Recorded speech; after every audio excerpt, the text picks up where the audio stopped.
This meeting is called to order. This is a town council public meeting for February 15th, 2022. We'll start with the Pledge of Allegiance, a moment of silence. I pledge allegiance to the flag of the United States of America and to the republic for which it stands, one nation, under God, indivisible, with liberty and justice for all.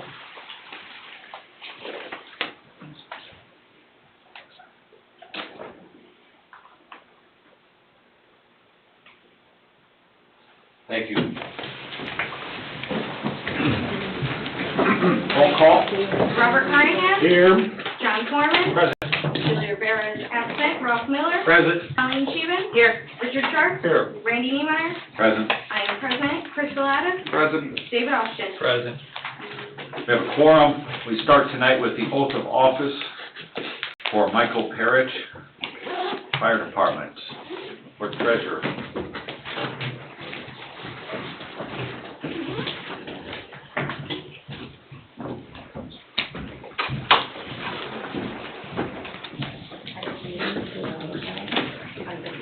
Good to be here.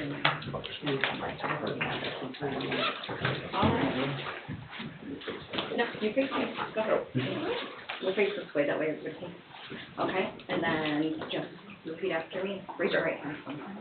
I, Michael Parrish, I, Michael Parrish, do solemnly swear do solemnly swear that I will faithfully support that I will faithfully support the Constitution of the United States of America, the Constitution of the United States of America, the Constitution and laws of the State of Indiana, the Constitution and laws of the State of Indiana, the ordinances of the Town of Cedar Lake, the ordinances and Town of Cedar Lake, and the rules and regulations of the Cedar Lake Fire Department, the rules and regulations of the Cedar Lake Fire Department, and that I will faithfully, impartially, impartially, and honestly discharge and honestly discharge the duties of my office the duties of my office as a firefighter EMT as a firefighter EMT, to which I have been appointed as which I have been appointed according to the law according to the law, and to the best of my skills and ability, to the best of my skills and abilities, so help me God. so help me God. Congratulations. Thank you.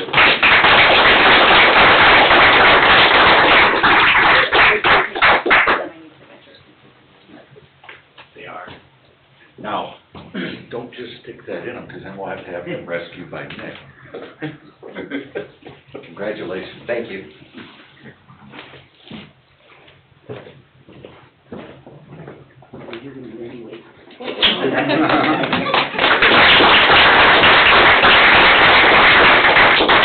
Congrats. Thank you. Thank you, guys. Thank you. We'll come down there. Thank you. Thank you. Thank you.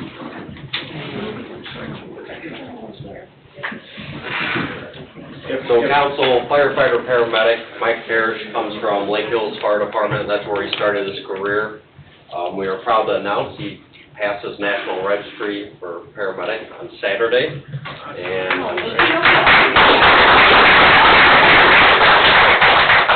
And Friday he got notification he was accepted into PERT.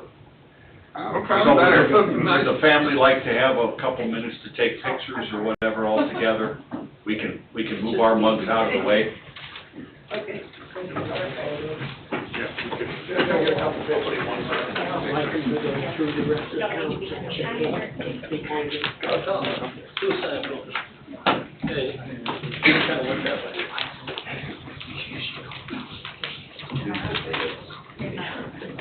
Thank you, guys.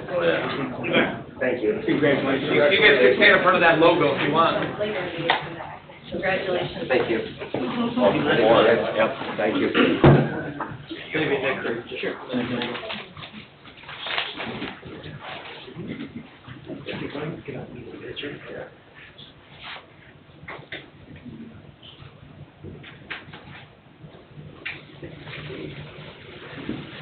Got it. Yeah. Chief Auger, can I take a picture with you? Never more.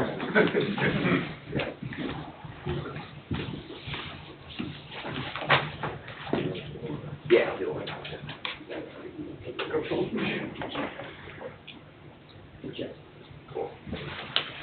Good luck to you. Friendly. One more, sorry.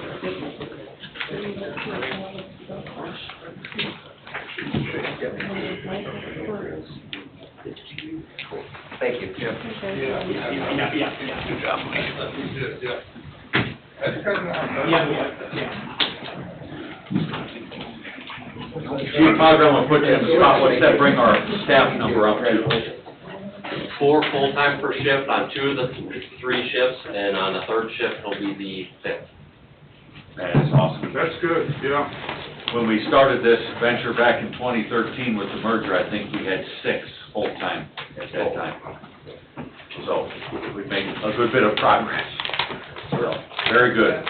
Welcome aboard, and we appreciate your service. Thank you. We hope you find a long-term home here. We aim to keep you. Thank you. Okay, we'll start with a public hearing, ordinance number 1409, additional appropriation ordinance. First reading was on 2/1 of 22. Review of legals. Legals are in order. Thank you. Opening remarks. Mr. Austin. This is the ordinance that permits the town to spend the funds that is raised by bond financing. That's for the ecosystem restoration. It is for the ecosystem restoration project, 3.9 million. not to exceed 3.9.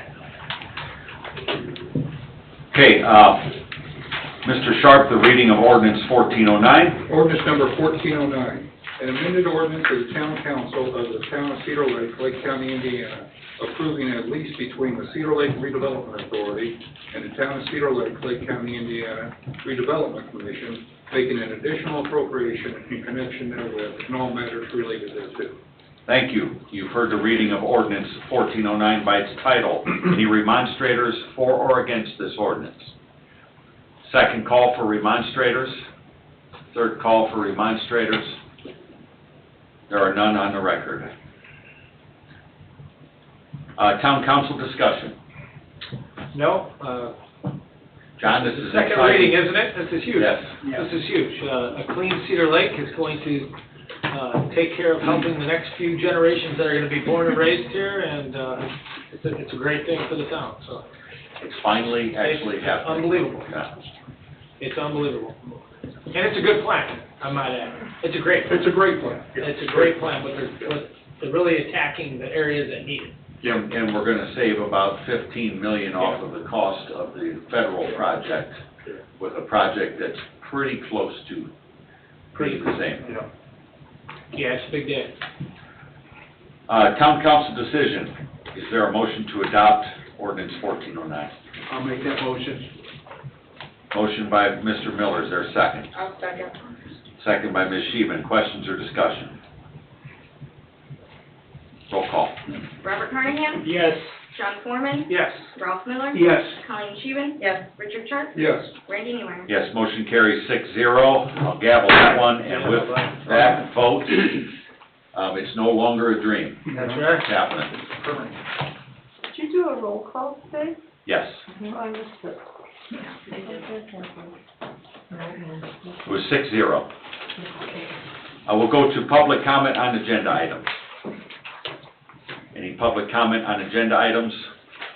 Final call for public comment, closed. Our consent agenda minutes of the January 18, 2022 meeting. Claims, Old Town Funds, $340,787.04.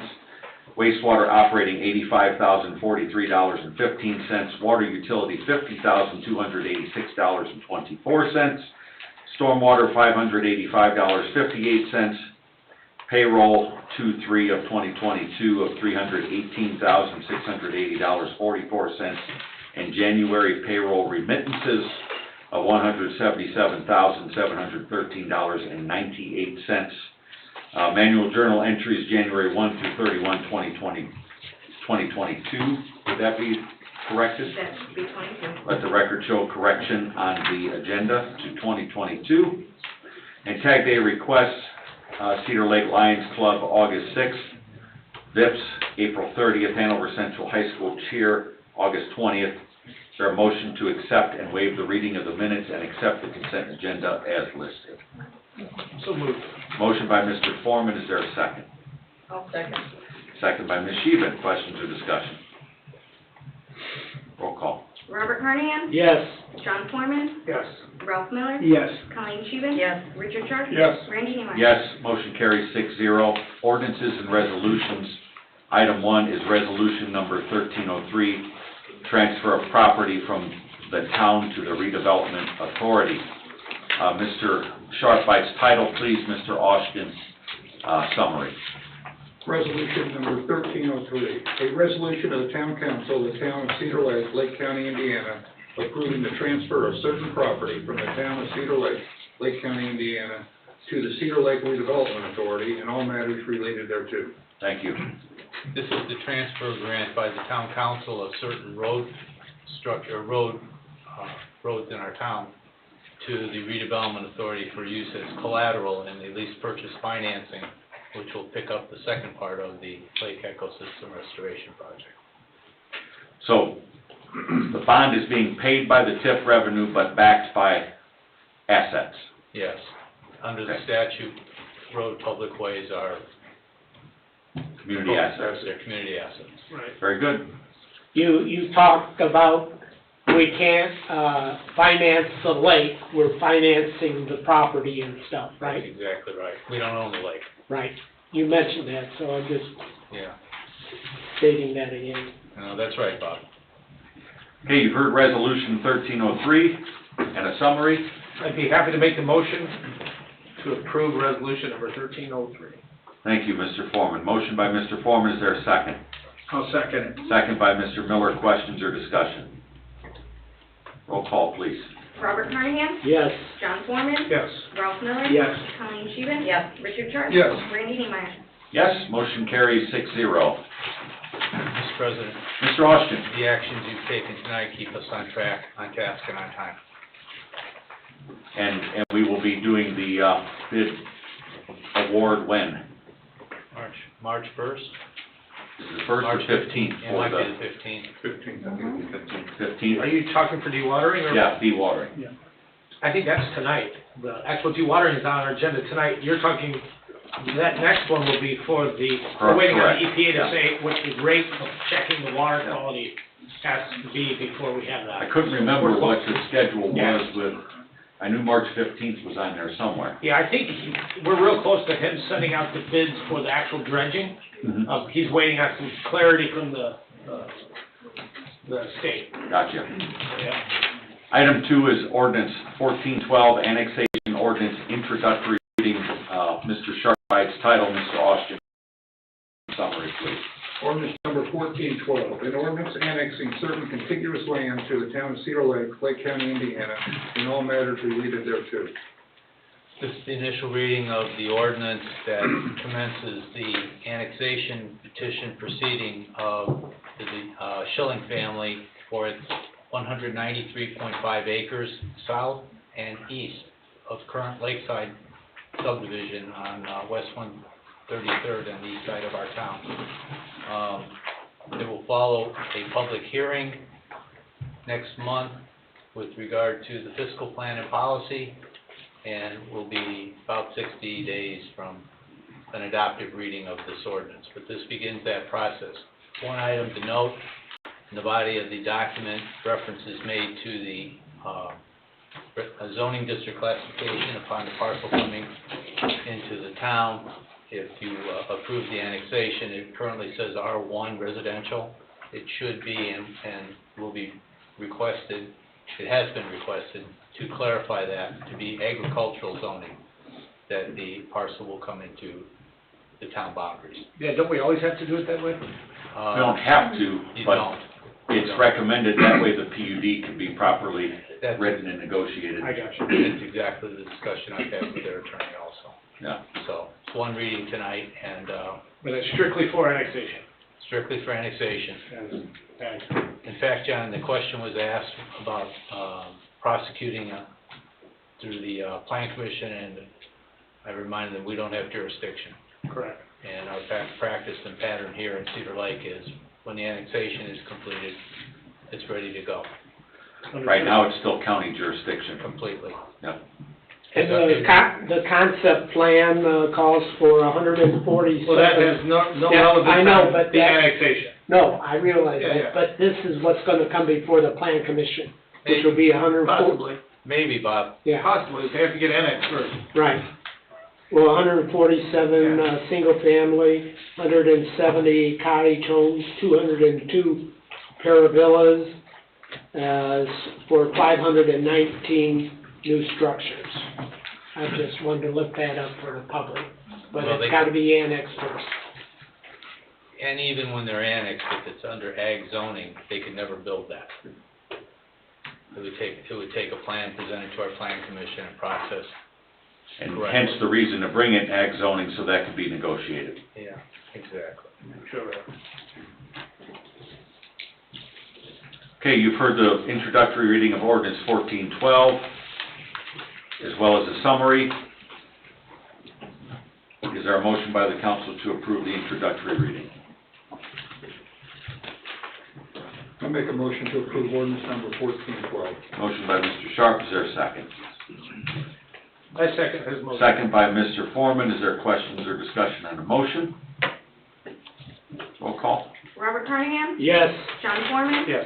Ralph Miller? Yes. Colleen Scheven? Yes. Richard Sharp? Yes. Randy Neiman? Yes, motion carries 6-0. Item 1, BZA and plan, grand prize cars, Majeski, variance of use, allowed 2 uses on 1 lot. This received a favorable recommendation from the BZA on 2/10 of 2022. Mr. Austin. This matter was presented to the BZA, public hearing was conducted.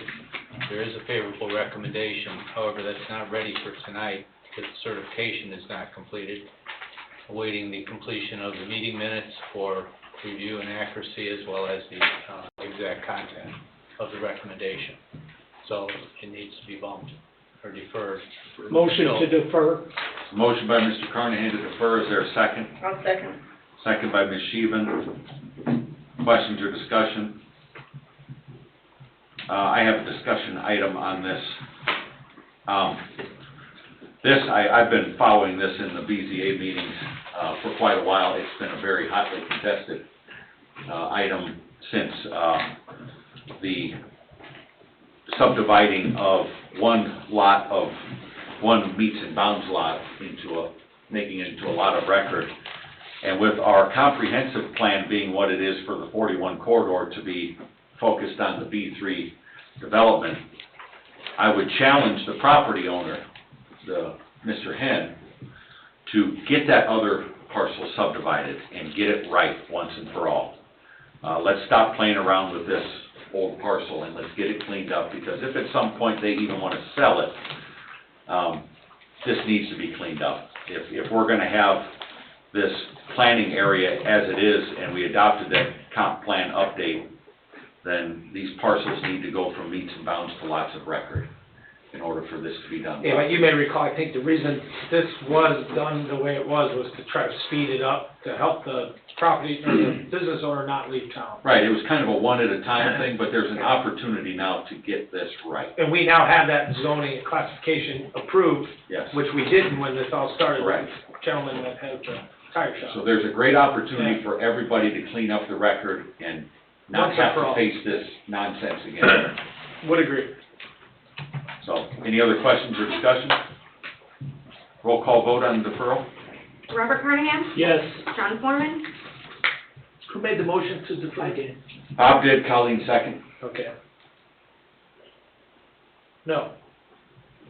Ralph Miller? Yes. Colleen Scheven? Yes. Richard Sharp? Yes. Randy Neiman? Yes, motion carries 5-1. Item 2 is the Summer Winds Residential Unit 1. This performance letter of credit will extend the February 15, 2022 expiry date to February 15, 2023 in the amount of $244,187.85. Is there a motion by the council? So moved. Motion to approve? Yes, Thank you. Motion by Mr. Carnahan, is there a second? I'll second. Second by Mr. Miller. Questions or discussion? Roll call. Robert Carnahan? yes, John Foreman? Yes? Ralph Miller? Yes. Colleen Scheven? Yes. Richard Sharp? Yes. Randy Neiman? Yes, motion carries 6-0. Item 1 under new business is bid award for sale of town-owned properties. As you will recall, those bids were opened by Clerk Treasurer Sandberg at the last meeting and taken under advisement. Mr. Austin, has all review been conducted and completed? Yes, and you have a bid tabulation form prepared by your clerk. Okay, and are these bids ready to be awarded? They are, if you are prepared to accept less than the required bid amount. Thank you. So for the record, we have the following properties were listed: 6918 128th Avenue. Minimum bid was $52.50. We received no bids. 13317 Sherman Street. Minimum bid was $3,325. We received no bids. 13407 Moore Street. The minimum bid was $5,450. The bidder, John Cook, was the only bidder. Bid amount of $5,800. 10% surety was included. 13011 Fulton Street, $3,875 was the minimum. Benjamin Thacker bid was the only bidder, bid $500 with surety included of 10%. 12930 Fulton Street, $3,425. One bid received, Benjamin Thacker, for $1,000, 10% surety included. West 127th Lane, parcel numbers 45-15-23-251-003.000-043. I said that because there's no number on the West 127th Lane. Minimum bid was $22,250. One bid received, Cheryl Reeves, of $22,500. And 13961 Edison Street, minimum bid requirement of $14,750. One bid received, William and Judith Hine, for $20,220. 10% surety was included on all of the bids received. So what is the council's pleasure on the awarding of bids? I have a question for legal. If the bidder bid below if the bid received was lower than the minimum bid, can we still accept it? You can. It would not necessarily be advisable to do so if you were going to maintain the notice requirement that was imposed, which follows the statute, and establish a pattern of this here in town. You probably have more lots. In fact, I know of several hundred acquired over time from the property tax conveyance by the commissioners. No cost to the town, but for ownership purposes and future development purposes.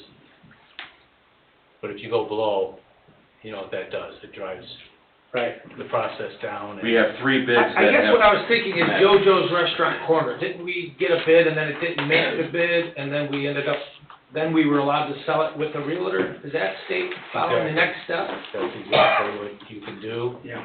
And market it, continue to market it in alternative ways. Gotcha. So we have three bids here that met or exceeded the minimum. Could I make a motion to accept the three bids that met the criteria and not accept the low ball bids? Reject them. Yeah.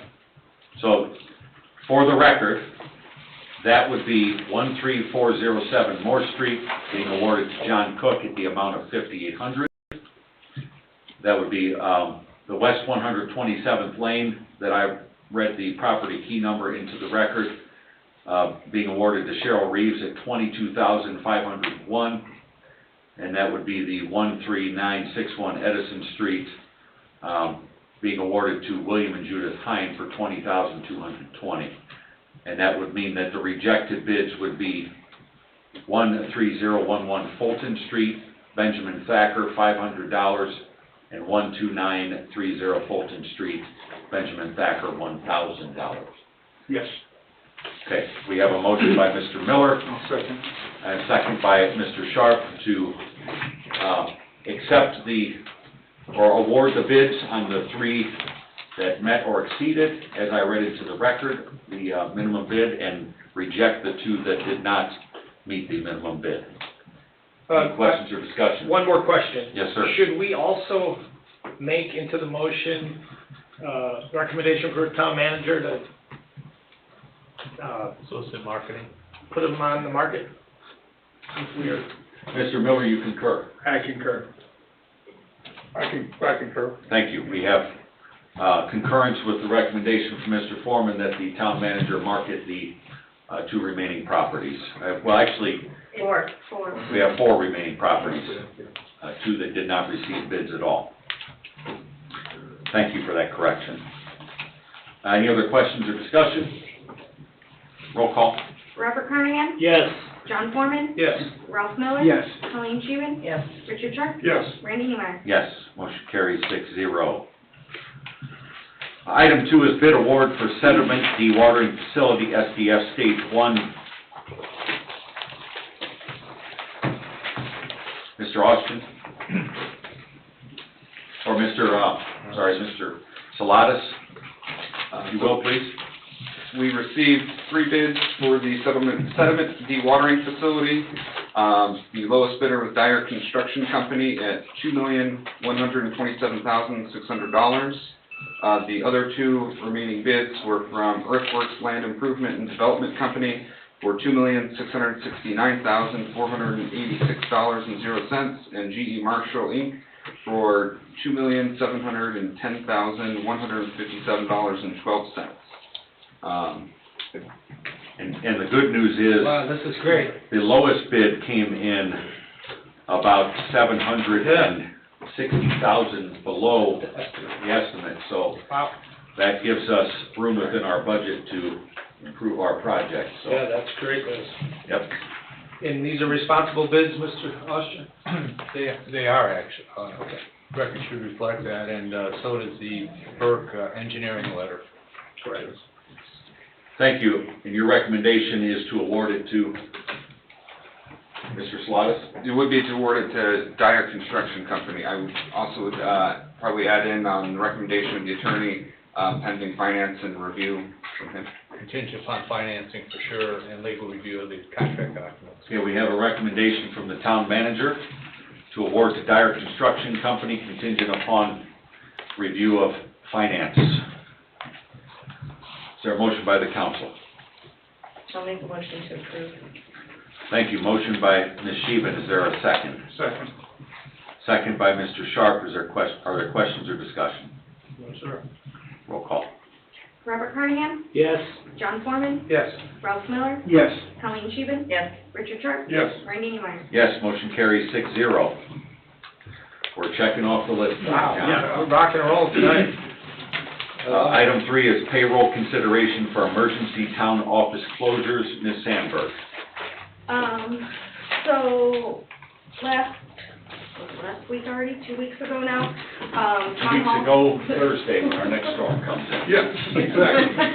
So, Right on time. on Monday, January 1st, town hall opened late, 4 hours late to be exact, due to, a well pump issue. And then that Wednesday, February 2nd, town hall did not open at all due to snowstorm.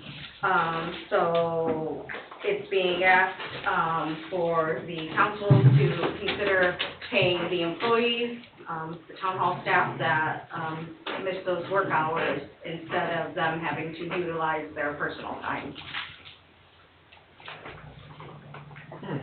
Do we have a policy? Yeah. We Never had this happen? technically, we We have. technically do not have a written policy. This has happened in the past. I want to say it was 2015, I believe it was 2 days that town We hall had a was closed snowpocalypse, due to I the remember. big That's a good snowstorm, one. and staff was paid. I for have, that. so it was just the water was down. On So Mon- just this- on Monday. The Monday, the water was down for half the day. Just in this building. Correct. Yes, we had the well pump that supplies this building. What about across the street? could we have walked over there and used that? No, it was all done. Okay, it was all done, okay, Our, that's what I wanna know. our well's still in the museum, I got right? No. No? No. We don't use that now? Okay, separated now. Oh, okay. But the well for the bathroom, this building, And across the street, it's all the same. I got you. Which is the old well that was for the pool out in Okay. So pump one. the tricky part of this consideration, in my opinion, is if we grant this pay, we're kind of setting somewhat of a fiscal policy Mhm. that, really, why would we close the town hall then? Right, if there's a snowstorm or a well down.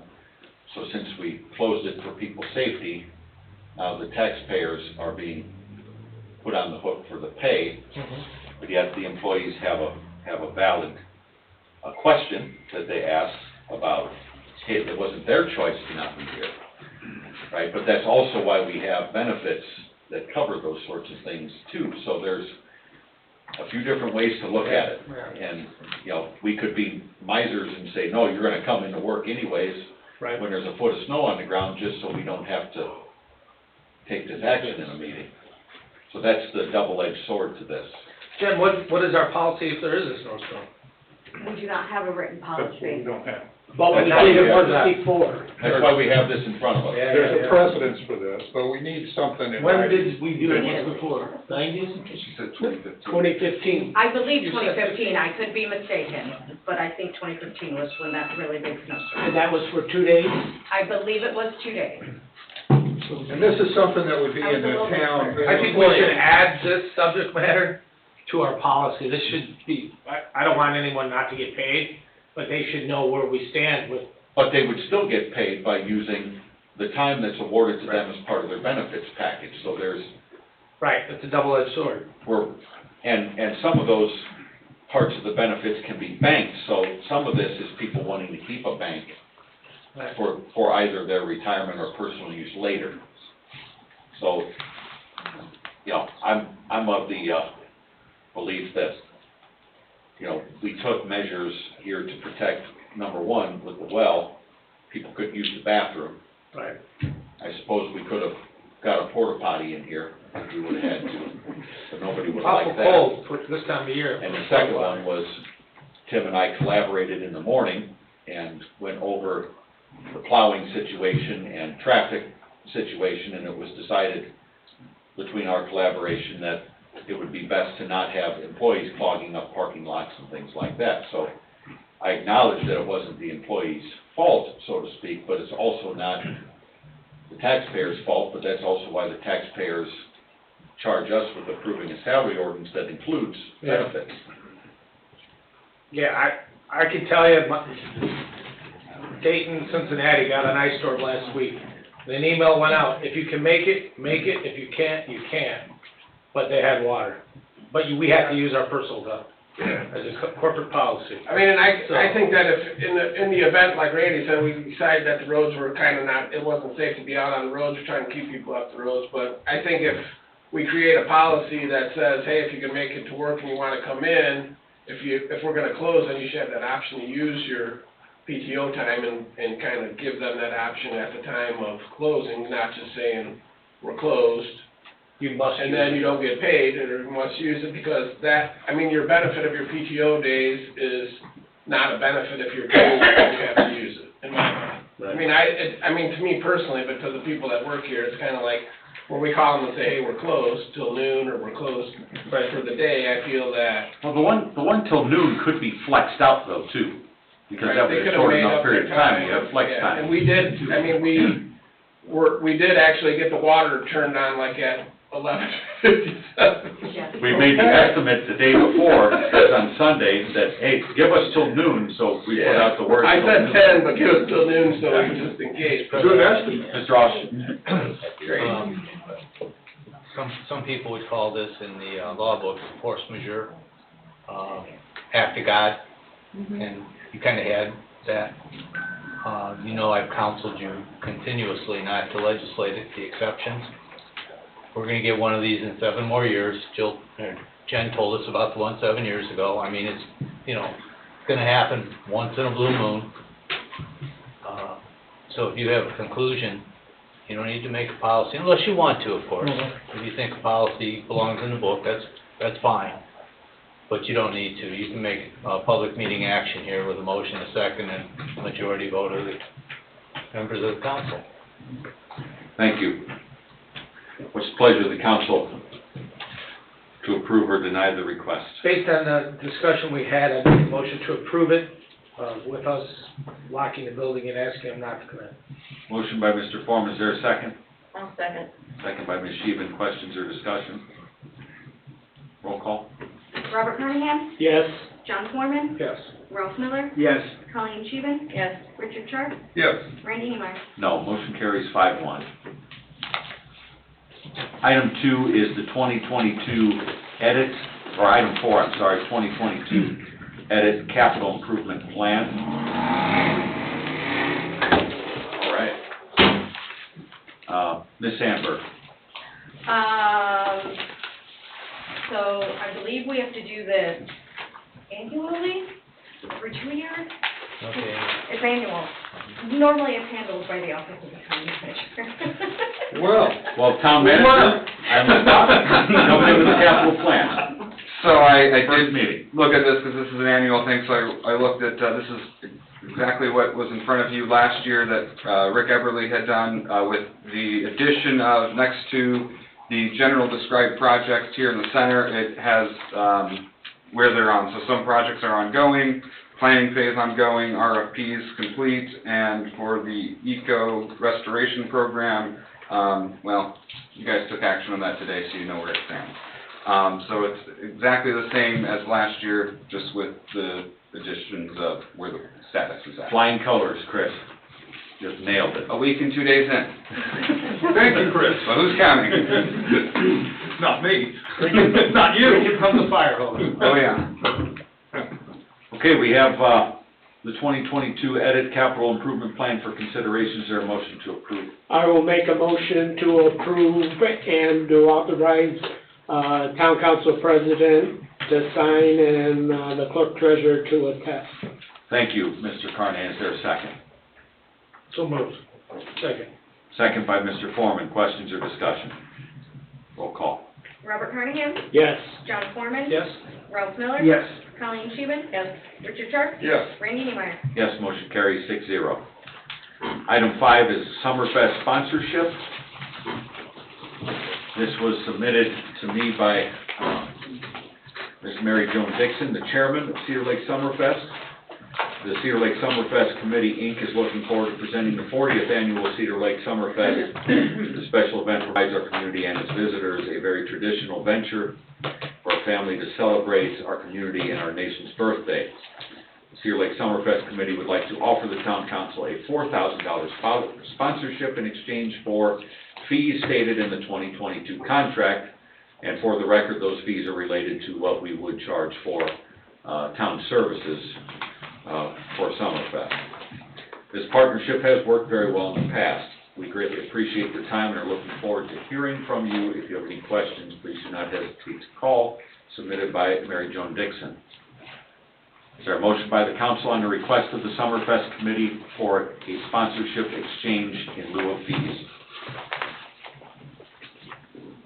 I'll make a motion to approve the Summerfest, contract and sponsorship.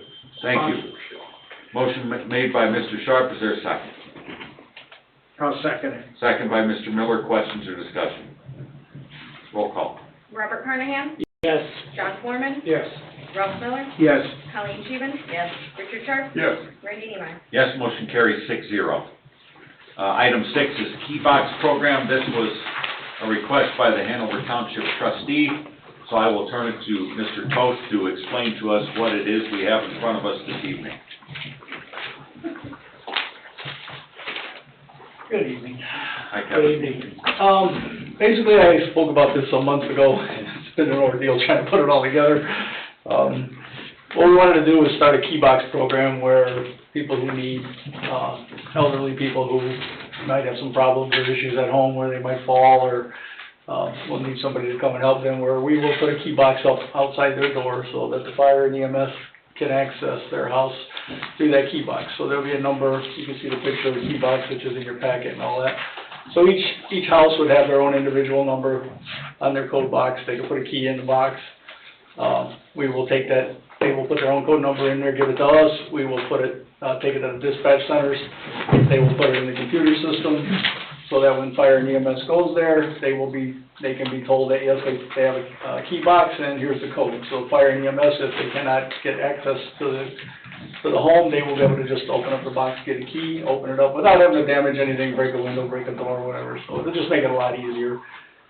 This program's done in a lot of different areas. A lot of communities have it.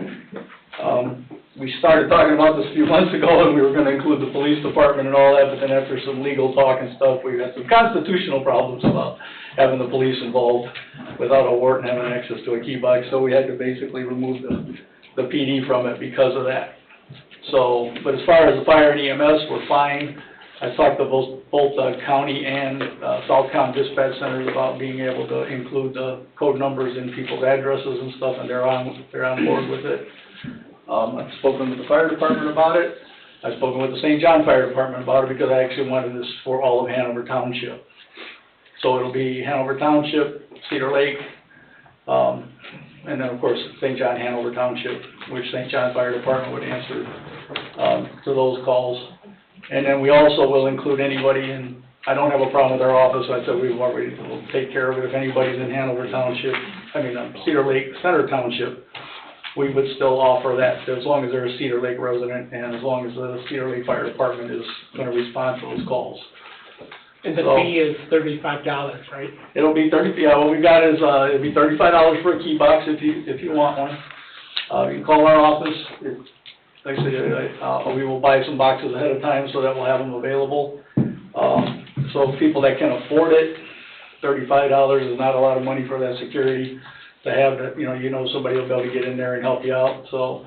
And what we also do, you'll see there's actually an application in there for if anybody would need assistance in purchasing the box. We do have a gift fund at the trustee's office, that we could use to purchase some of the key boxes for people that are in need that might not have the $35, so we'll also do that. So anyway, you can read all the rest. If you have any other questions about it, try to answer. You were gonna install them for the people? I'll install them. I think unless we get a huge number all at once, I can handle it. Get the righty-tighty, lefty-loosey. 2 screws right into the side of the trim. I got it figured out. So, and then you can see there's a waiver in there and stuff too so if there's any problems. I actually did have our legal guy to draw the waiver up, put the waiver together, so, I think we're all legal. So what, question about like accountability. So obviously you're gonna have access to a person's home in the hands of a dispatch center and fire department, or just the dispatch center? Well, the dispatch center will have all the numbers, and they will give it out to the units that are on scene. So the officer who's on scene will get that number. So not to infer or accuse anybody of anything, but we all know once in a while there's bad apples in different functions of life. How do we address those situations where maybe somebody got their home broken into and there's no forced entry and their key is gone? Well, I think that's what the waiver is for, on the back. That should address most of that. No codes will be given out unless, like I said, unless it's given out by the dispatch center. You said other communities. There's Communities around here, that's pretty common? all over the area. Illinois's got a bunch of them. I mean, I think maybe Chief Mark, I think you guys even put some out now, don't you? To certain places. Just personal use ones, it's case-by-case decision. If the person asks for it to be put on their house and their code will be put into Spillman, we'll comply with that, but otherwise, we don't purchase them. Knoxbox does offer a residential model that we have helped residents with, and that's an actual key. Mr. Austin, have you reviewed the waiver document? Kind of.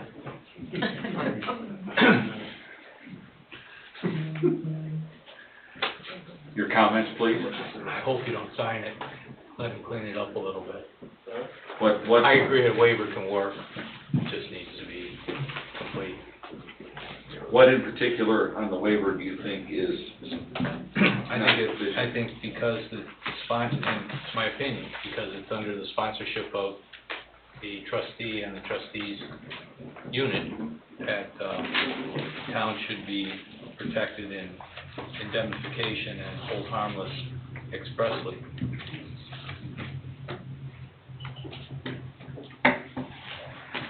Kevin, how many of these do you think are out there?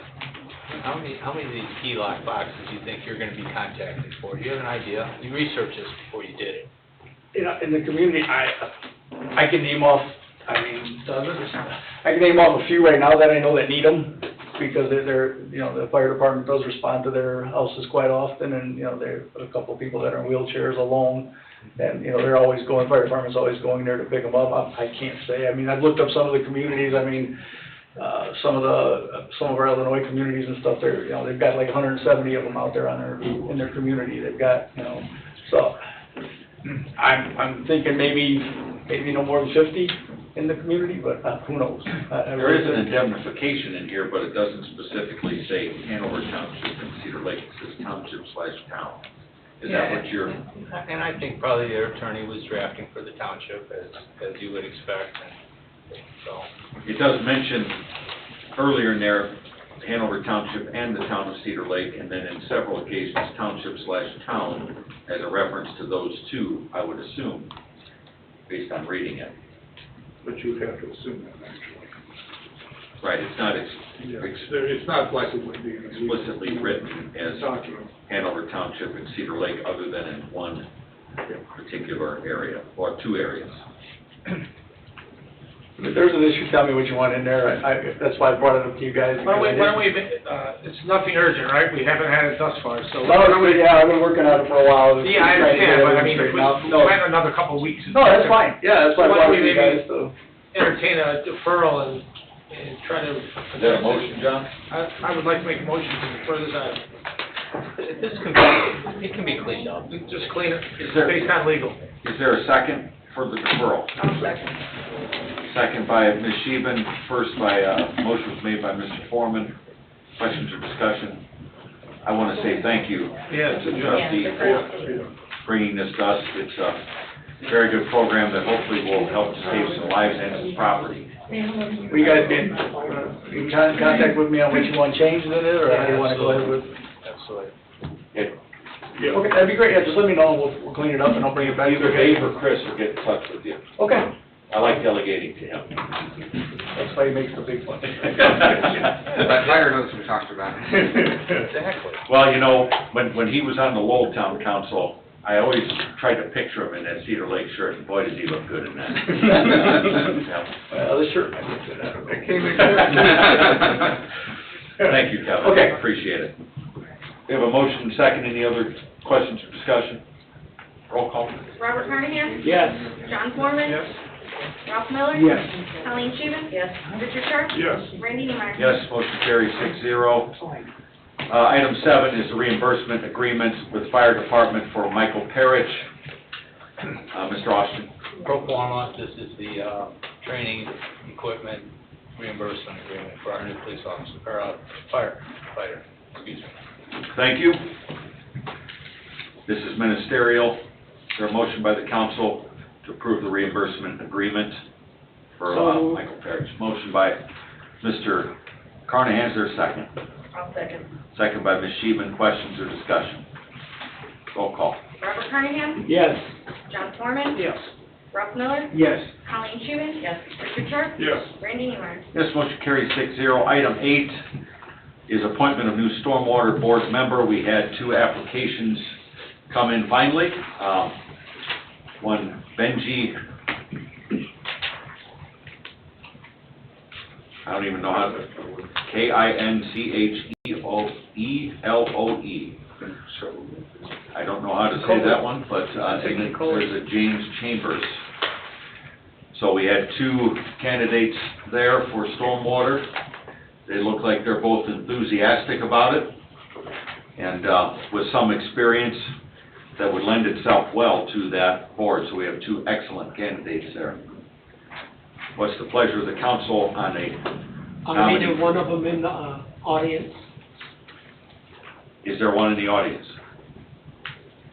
Yeah, I agree with you, Randy, both of them would make fine Yeah, they candidates. The one gentleman who's a licensed professional civil engineer, that kind of jumped out at me. You can't ask for better than that. The lay of the land is what. Those things can be good, but they can also be bad in that if you have a town engineer that we're paying and an engineer on a stormwater Yeah. board conflicting, that can be problematic sometimes. Has anyone on the board discussed or met either one of these gentlemen? Have not, Interviews, we have not. one interview. Meet 'em. That might not be a bad idea. Chris, what do you suggest? Did you happen to meet them? I have not. You have not? I believe these came in via email. Okay. Okay, the item's up for consideration. What is the pleasure of the council on a nominee? Or if you would rather take time to interview them, Or the town manager could. or the town manager could, he does not. Maybe I have make them. the phone. I'd like to If make not a in motion, person. I'd like to make a motion to defer and for the town manager to speak with the two candidates. I like that motion, Ralph. Motion made by Mr. Miller, is there a second? I'll second. Second by Ms. Sheehan. Questions or discussion? The only thing I would add is to have two, and we've couldn't fill that board for years. Now we have two really This is a good qualified thing. people. They're both seem like great guys, so. It's awesome. It is awesome. Any other questions or discussion? Roll call. Robert Carnahan? Yes. John Foreman? Yes. Ralph Miller? Yes. Colleen Scheven? Yes. Richard Sharp? Yes. Randy Neimeyer? Yes, motion carries 6-0. Welcome to Cedar Lake, Chris. Reports, town council. Bob, since you're here, Lake please County grace us with a report. Solid Waste will be moving into their new building in March. Where's that gonna be? It's going to be the, old Girl Scout building on Broadway in Maryville. Okay. Thank you. Any other town council reports? I have one, as you know, I pretty religiously follow the legislative slate every year, and I scan for bills that are, in my opinion, detrimental to, local government, and there's always a long list of them, and one in particular that I've picked out this year, as importance to us, especially with our continued investment in utilities, is House Bill 1245. This bill, in summary, would change the criteria as it relates to the calculation, and I had a conversation with our utility attorney, Mr. Janak, today, the calculation of system development charges for both sewer and water if they are non-regulated by the IURC. So essentially what it would be doing is taking non-regulated utilities, which our sewer utility is a home rule utility not regulated by the IURC, but our water utility is regulated by the IURC. And it would, based on certain criteria, allow for a developer to petition to the IURC a challenge of a system development charge as arbitrary and capricious, based on certain factors of equity. So essentially, it would take a non-regulated utility and make it a regulated utility by decree. So even if you are not under the auspices of the IURC, you essentially are under the auspices of the IURC. So essentially what this does is embolden and strengthen the administrative machine. Bureaucratic And buildup. if I can remind people, to address our needs in our water utility, we had a rate case that was threefold. Number one was our first system development charge rate case for the East Side utility in order to create the revenue to invest some of the foundational pieces. Number two was the overall rates of utility as order of the agreement from the first case had to be made one tariff throughout the town. We followed that order. Number three is make the system development charge all one charge, and we're doing that right now. And for all three of those, because of the bureaucratic machine, we've spent close to $500,000 in legal and engineering fees to do that. That's our ratepayers' money. So what this bill does is emboldens and empowers the bureaucracy to cost utilities more money to do their job. Because the whole purpose of a system development charge is to not penalize the people who live here, but rather move the cost of the capacity growth onto the people who are coming here. Right. Christopher B. Burke on page 56 of our package indicates that the House passed it 92-0, and the Senate was going to have it on February 8th. Did it pass the Senate? So it's in committee right now. Tomorrow it's getting a hearing in the committee. Senator Cook is the sponsor in Senate, and he will get this passed. Senator Cook is extremely good at carrying this legislation like this, but from what I understand from our attorney, there are some amendments that are going to be added to it, and I asked Senator Niemeyer and our attorney to please find some way to get the ambiguity out of it, because right now it leaves so many things up to interpretation as it relates to equity, Right. as it relates to aid in lieu of construction. So there's so many definitions to this thing that make it very sticky, that you could, with the wrong bureaucrat reviewing it, you could put these charges in jeopardy, which would then shift the burden of the growth of utility back on the current ratepayers, which is completely unfair. Right. The only thing we would need to do if it passes is get out of the Indiana Regulatory Commission. Doesn't matter. It doesn't matter? We would still be under the thumb of the IURC via a challenge by a developer. All a developer would have to do is challenge and give grounds for a challenge, and we would be back in front of the IURC Wasting money. to spend the money to adjudicate this thing in front of the bureaucrats. So it's empowering the bureaucratic mechanism. It's not necessarily, now, So much for less government. the case that brought this up was Nob Hill Development versus the town of Georgetown. In Georgetown, as I read the case law last night as I was sitting there thinking about this, really treated the developer absolutely horribly. But the law at the time, the statute, supported Georgetown's use of, so what the developer was doing was building main extensions, so that adds to the equity value of the utility. And Georgetown was then using the main extension that was just donated to the town by the developer to calculate increased equity and to calculate the increased SDCs. Completely a pretty underhanded move by a town. You like this stuff way too much, Randy.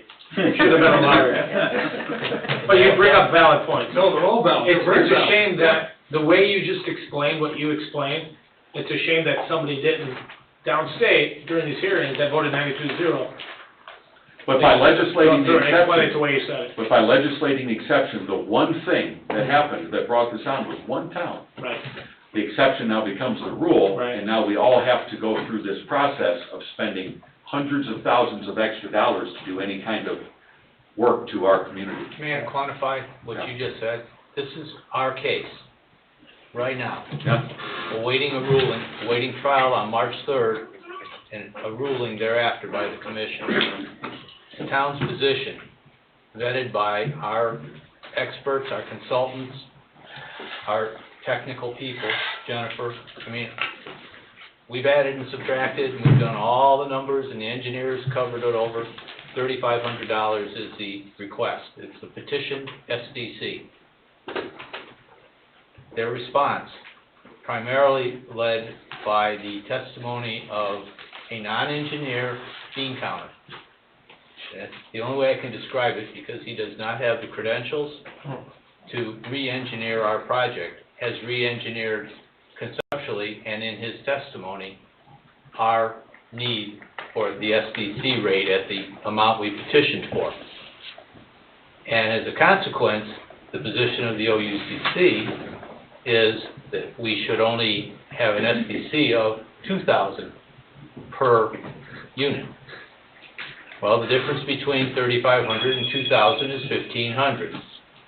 Multiply $1,500 times 400, which is the number of homes we would hope to see pull single-family permits.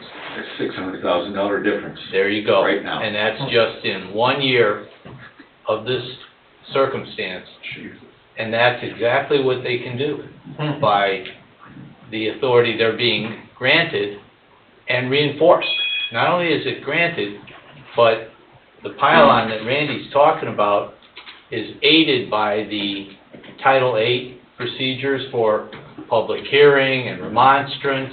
So the ratepayers also have rights. It's not just those folks, and I don't think none of us have But a it puts the problem. burden back on the town to defend It itself does. against the challenge. It's like the Alamo.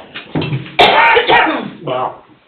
That's, And so, in our case, I asked Attorney Janak, I said, so how were our SDCs calculated? Was it equity-based, or was it capital needs-based for future cost? And he said it was based on future costs, right out for the water utility, based on the standards in the, was that the AWWA, or? Right, AWWA manual is, Yeah. you go to the Bible of how water utilities So we utilize are billed and charged. the standard in the manual, yet we're being challenged by someone who has no knowledge of our utility, the future needs of it, what it's gonna cost to grow it, right. telling us that we don't need that.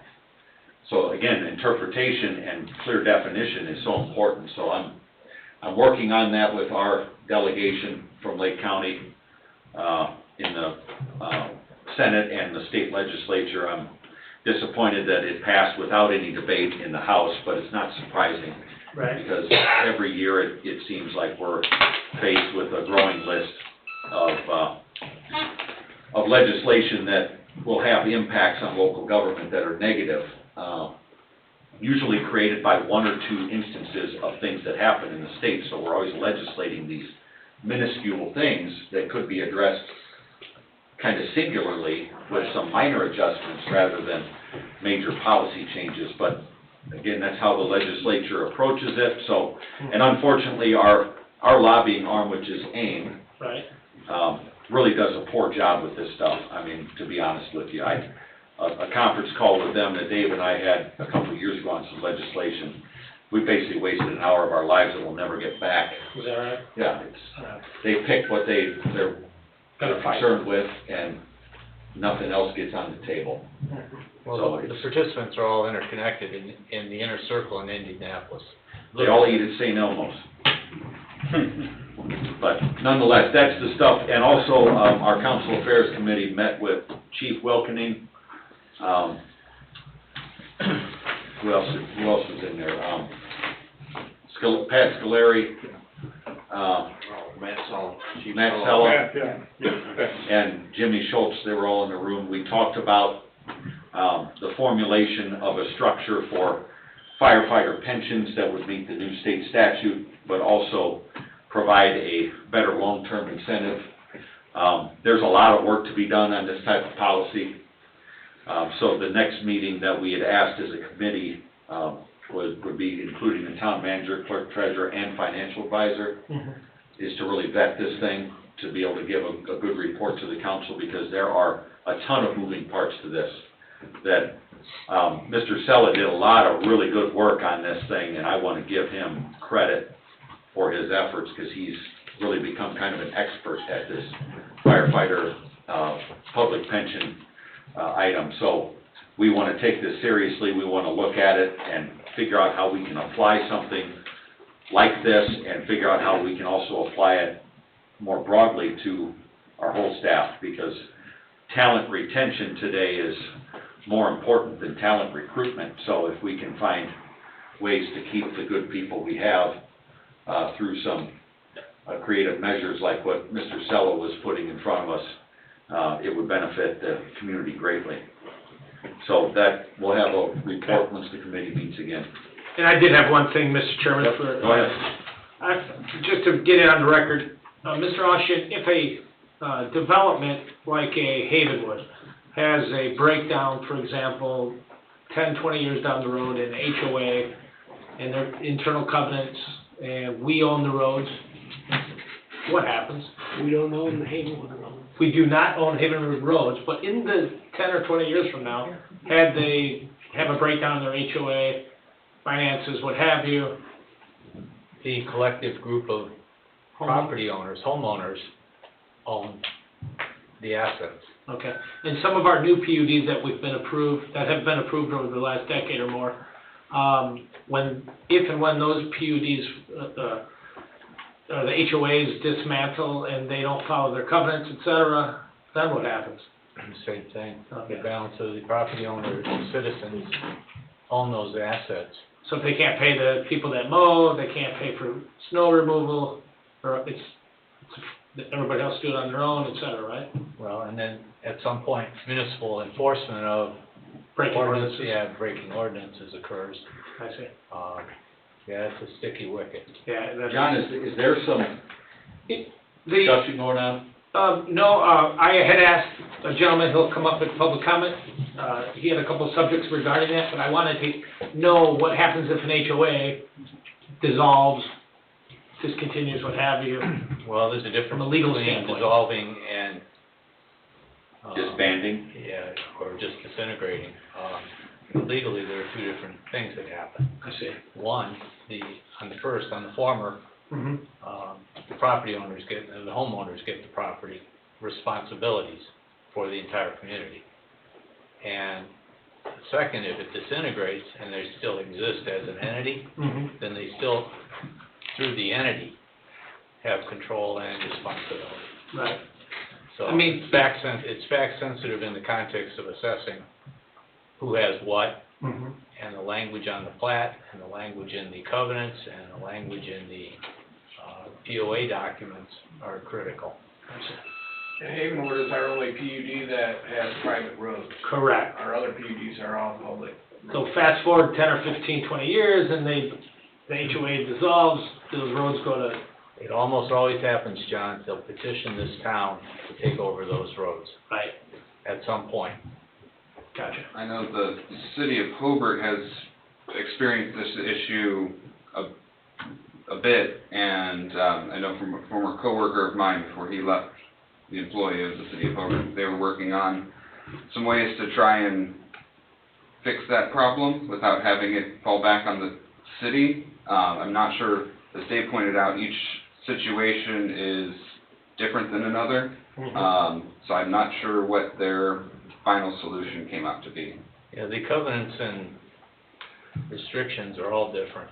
They Correct. vary from place to place. A Schilling development has one set of standards and criteria, and an Olthoff has another, and Lennar. Sure. And usually they're all buttoned up against each other. That's maybe the bigger of the problems. You think about kind of the maintenance. Our modern Of PUDs standards. have been very good. Yeah, they're pretty good. That one back then. Us owning the roads is the right way. It's tough. We make them do a performance bond, maintenance bond, Get That's the roads right up to way, and then standards, there are we roads. adopt them. Yep. so I just was, Well, we had some discussions here when a previous town manager, Ian Nicolini, was here, and there was some private road, Industrial Drive, I think. correct. That's still a private road. Well, it still is. Proposals for either acquisition or. But remember takeover. Broadway, which is the entrance to Stratford Van Til, was. That was a private road. That was the one that we got flipped over. Right. So, some of those Kind of- examples are. On a small scale, those are the same. Yeah, they are. Okay. Okay. Thank you, Mr. Foreman. Any other council reports? Town attorney? Three things, Mr. President. One, the Cedar Lake Ministries PUD is finished. I'll be bringing it to the Planning Commission tomorrow night to report that. The ordinance was in shape. The contract needed to be finished in the context of adding the exhibits. I've worked on that with your staff over the past couple of months. In the last 3 or 4 weeks, the DVG folks have been very helpful in the documents that needed to be appended. It's ready to be finished. And I have letter confirmation from Attorney Terpstra in my file. It'll be coming here with that. The zoning ordinance text replacement, I'll be bringing tomorrow night. I thought I'd have it before now, but the Planning Commission, as you know, met recently, and there were still a couple of open items that I just didn't finish the document as a consequence of that, and I will be bringing it though tomorrow night. I do not expect the Planning Commission to act on this tomorrow night, being that document will just be given, but it's close. It's within a couple weeks. Yeah, we're definitely close. Final item, and this relates to the water utility talk. The tariff has been issued by the IURC for our rates, our water rates. Those rates were not permitted to be increased. This is from the previous petition of last year. We got a ruling in the early part of last year that said, and we agreed, which was stipulated, that we would not raise our rates until we were within 60 days of construction of the improvements that we promised we were making in exchange for the rate. So that item is here. It's effective as of January 24th, the date that Attorney Janak filed it. And I understand that Jennifer and Sue Hayes are working on the billing adjustment as a consequence. So, three incredibly large items. Thank you. Clerk Treasurer? As David said, I'm working with Sue, and we are working with IT to make sure those rates have a smooth flip over in our system. And I'm working feverishly to finish all our annual reporting. Thank you. Fever's a bad thing to say these times. Don't you My know bad, that? John, I'm sorry.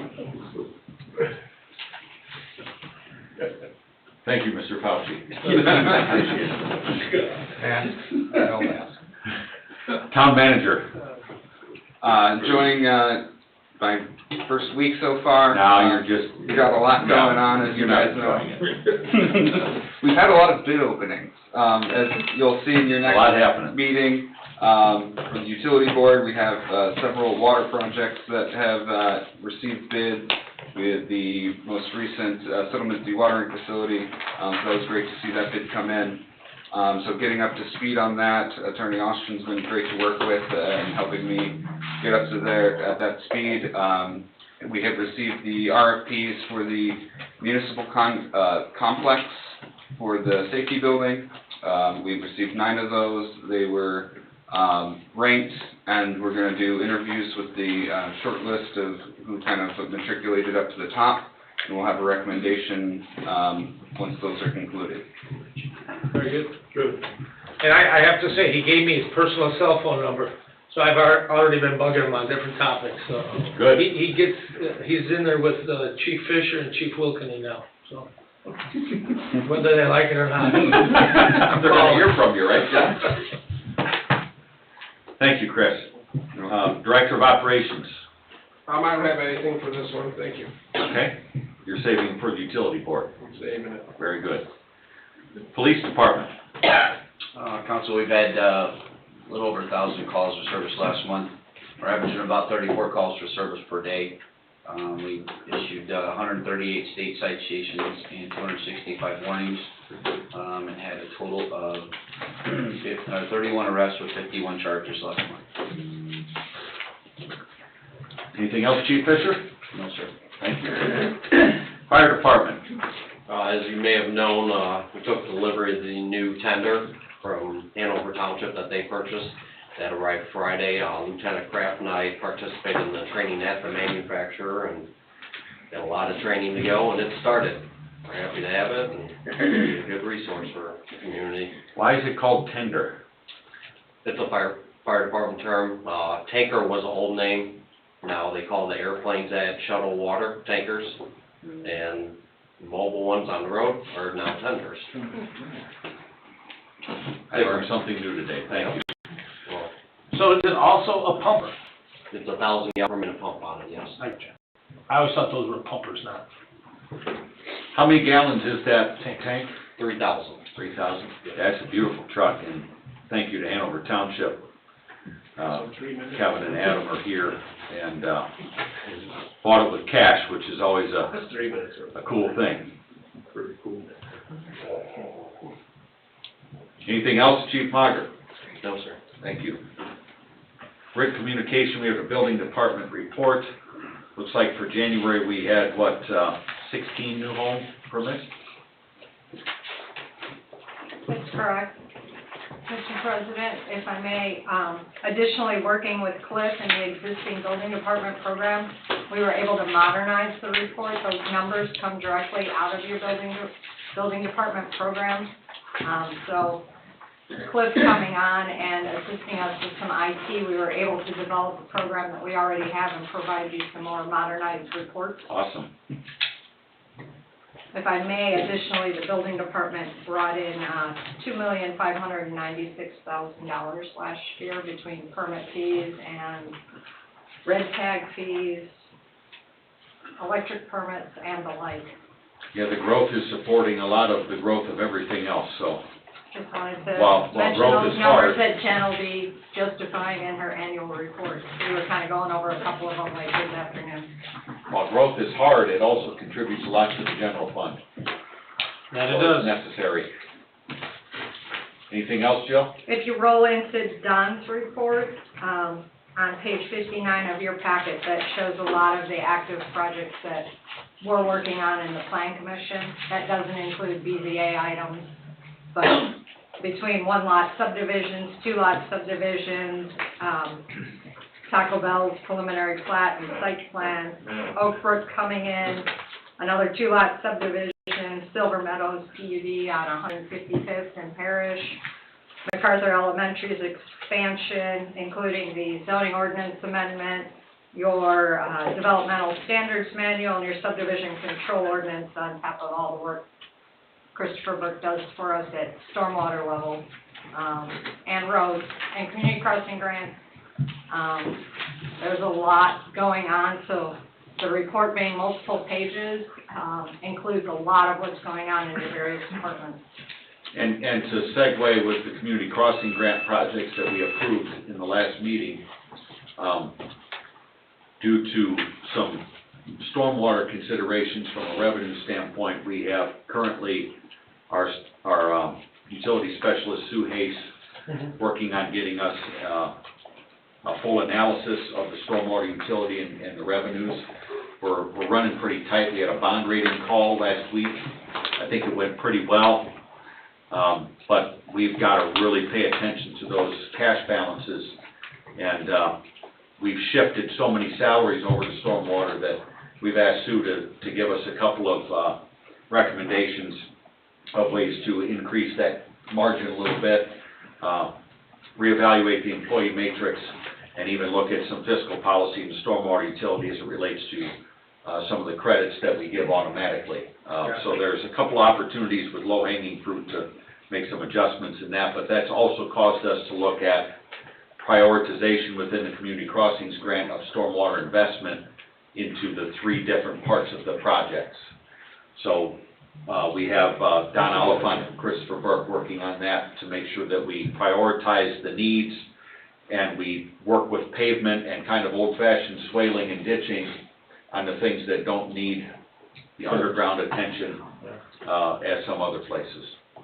Dave, anything to add to that? Yeah, that's what you did as a council and your predecessors when we first started on the neighborhood road projects.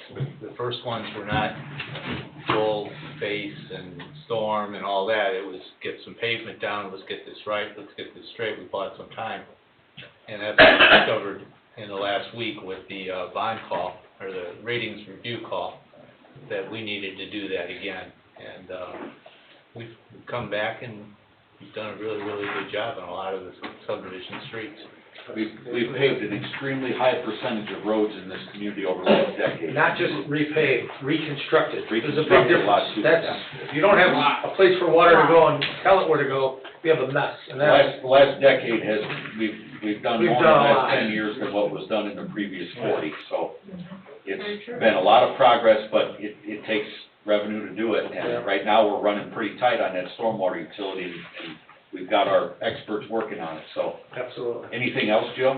Oh, someone else also recycled materials doing road projects, so that way we reused our own roadways that we tore up as base and materials around town. Yeah, and those road projects that we did to finish last year's construction season were done with cash, so that was another victory. Yeah, that's something. Things that we hadn't been able to do in the past. Pretty huge. One other, what was the one other thing, gosh darn it, I hate getting older. It's all the same older. Okay. Older. If you come up with it before we adjourn, go ahead and If I come up jump with it, I'll in. raise my hand. Christopher Burke report, we kind of went over that right there. So we'll go to open public comment. I have one. Jill? The parcels that you approved, requesting from the Lake County Commissioners, those, tax certificates will be available this week, so we will pick those up, get them over to David to perfect. I believe there were 7 or 8 of them. Speaking on stormwater, that's one of the things we look at when we were looking at those parcels to maintain open space and looking at future road projects, so there's right-of-way that we may not need to acquire. Good deal. Thank you. Open public comment. Mary Joan, you raise your hand first. You do the honors. Mary Joan Dixon, 8711 West Hunter, 32nd place. I want to thank you for once again being the sponsor for the Cedar Lake Summerfest. I've already emailed Chris a list of what the need for the Summerfest equipment supplies. It's the same as always, so he does have that in his emails. If you have any questions, get hold of me. Well, we look forward to the event this year. Yeah. Thank you. Public comments. Sir? Don't be shy. Oh, no, not at all. Name and address for the record, please. Jim Yursich, 8731 West 125th Place. I am currently the president of Havenwood HOA. I talked to John. How do you like that position? It's 8 years of it now, so we're Yeah. not too bad. It's tough. We're hanging in there. Financially, we're doing just fine. I know John asked about if it dissolved, whatever. No, we've done really well. We've done about 2.5 miles of road in the last 6 years in there, so we're keeping the roads up, property's keeping up, all that type of stuff. Biggest reason, question for what I had with John on what happens if the HOA were to dissolve, go away, whatever term we want to use. Kind of almost want to use it more as a scare tactic for the subdivision, trying to get some more people involved within the HOA, because we have 10 board members, and we've all been on there a long time. Later this year, I'm moving out of Havenwood, and just need to make sure I can get some people back into the board so that things can keep moving forward as they have been. Unfortunately, a lot of residents within the HOA think that, well, if the HOA goes away, then the town's just automatically going to take it over. I know that's not the case. We tell people that's not the case. I just wanted to get it in front of you guys just to say, hey, so I have feedback from the town that that's how things Jim, has there been any discussions or collaboration between you and our staff about what it would take for the roads to be up to the standard where we could adopt them, if that was ever considered? Not in a number of years. Okay. And I guess... Because for long-term, it's probably going to be the best for long-term to figure that out. I don't disagree with that. I know people are like their kind of private little thing, and I respect that, but, man, looking at infrastructure and the cost to do all this stuff, and the scope and scale of everything, it's, holy smokes. No, I agree completely. It's just wanting to let the rest of the other 352 homeowners in there know that, yes, we need to be part of it so that things can keep going, because if it goes away, the town's not coming in tomorrow to rescue the subdivision, I guess. Where are you moving to? In Cedar Lake? 2 doors from Tim. Oh, okay. Right next to Havenwood. Yeah, right. He loves it so much. I just wanted to stay in Cedar Lake. Yeah, so Good choice of staying here, though. yeah, no, we love it here, so I mean, I've got no issues with that. So, yeah, I mean, part of this is just an issue with trying to get some people onto the board, so I can go back to the residents and say, yes, this is what it is, this is how it works, and go from there. So you have the information you need? So I think I have the information I need for now. I guess on that topic, I do have 2 other quick ones. Yes, sir. For the subdivision. In the past week, I've gotten a number of emails from residents about the work going on around the pump house. And the chain link fence that's there, which by our covenants isn't allowed, but obviously it's not a residential property with it being a pump house there. A lot of people unhappy about the razor wire across the top of the fence. And just wondering if there was any other considerations for fence types or security fence types around that pump house outside of the razor wire, with it being in the park, you know, with... And I also reached out to... Is it barbed wire or? It's barbed wire. Barbed wire? Razor wire is different. Well, okay, barbed wire, and I've got pictures of it. It's but I pretty mean, nasty looking. Tim? On the two sides that are facing the woods, I guess it would be the south and the west sides are the chain link with the 3 rows of barbed wire security fence. The side of the fence facing the park and facing the street will be the wrought iron fence with the bent tops on it, like around the lift stations, because that meets our, the town rules, so that will be, the side against the park and the side against the road is not the chain link. Okay. So it is compliant to our ordinances, and it's the same type of security fence. Do we need the barbed wire? Yeah, for the Homeland Security, that's what you need, 6 foot, that fence, or you could do the wrought iron fence like we're doing. That's such a large area around it. Couldn't we do just around the pump house? You missed that meeting. I did. We had a lot of meetings about what needed to be secured and what areas, and it went round and round and round. John, we I received missed a that risk and resilience report. And at Robin's Nest, Okay. pump house, the pump house is already secured with the chain link fencing, and so they just did around the 2 actual wellheads with a gate and a fence, chain link. It's in a park, it is what it is. And we did do the nicer fence on the 2 sides because of the park and because of parallel to the road. Okay, and that's fine, I And- can and- relay that info and And that. to segue, Yeah. we can't give you all the information off that risk and resilience No, report. and That's I'm a not confidential asking for document. it. You know. It's for security of Yep. infrastructure. It's something that we have to do, like Tim said. There are certain standards, No, I, certain security measures that must be taken. So, So it's nothing to upset people, but we gotta protect the utility against any sort of no, I go along with that completely, and now I can relay that info and what's the price difference between the 2 sides, the chain link versus quite a bit? A lot. Probably 3 times. Okay. Well, again, we would, even though the town was doing it, we would have still had to get a variance for chain link. I guess being that it's a security level, maybe. You would have never gotten that through the BZA. Probably not. We we spent the extra money to comply and make those 2 sides that were, Cosmetically. it's extra, but. I just hate to see a little kid, hey, I dare you to run up the fence Well, again, and not cut your hand, and it's gonna happen. they're not It's supposed gonna to happen. be in there for sure. No, but the way it's tilted on the outside, it almost looks like a prison. But It's pretty ugly. When the other 2 sides are done, it's gonna be fine. The way Howard Jones presented that Yeah. to us, these are sensitive materials that have to be carefully done for everybody's sake, protection. Yeah, I'd just like to see the whole 4 sides, the nice looking wrought iron. I know they still have points on the top. I think everybody would like that around their pretty well. But it sure is ugly. We would break our utility that way. Is some type of landscaping around that fence, or around that? It's against the woods on both sides, it's chain link.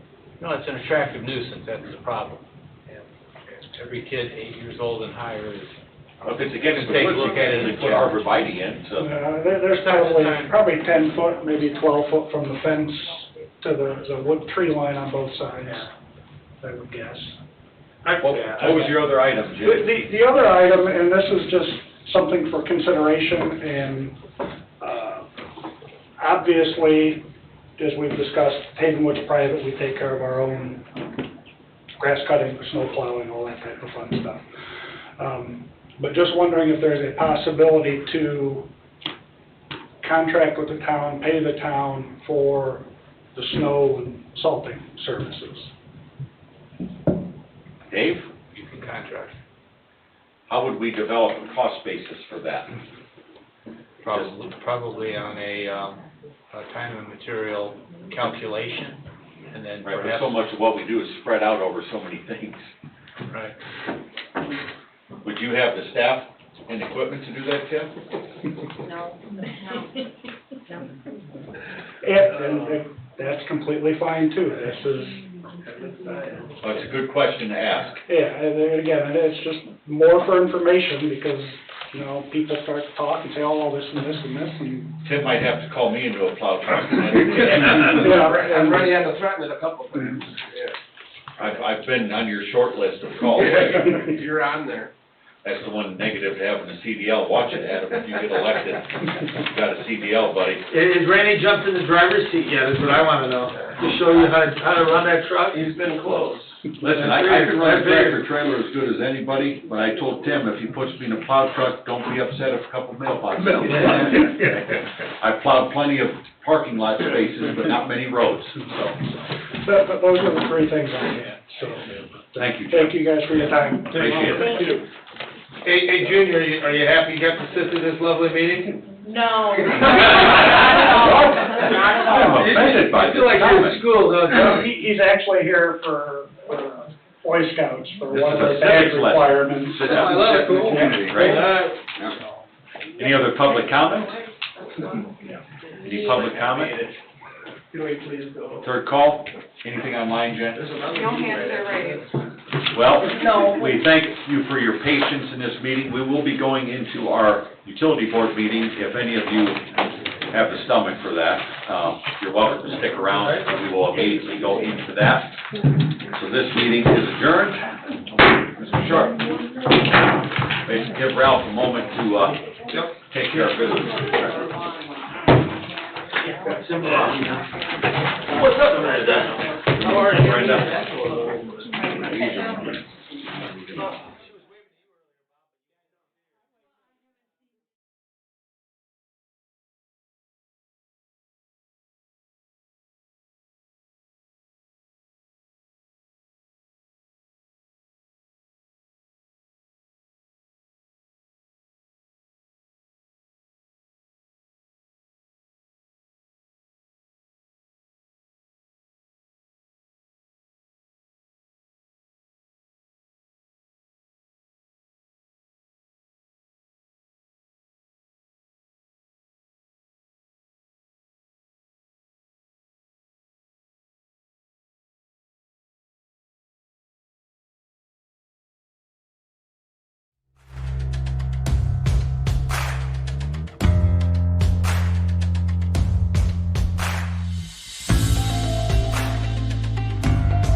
Pledge allegiance to the flag of the United States of America and to the republic for which it stands, one nation, under God, indivisible, with liberty and justice for all.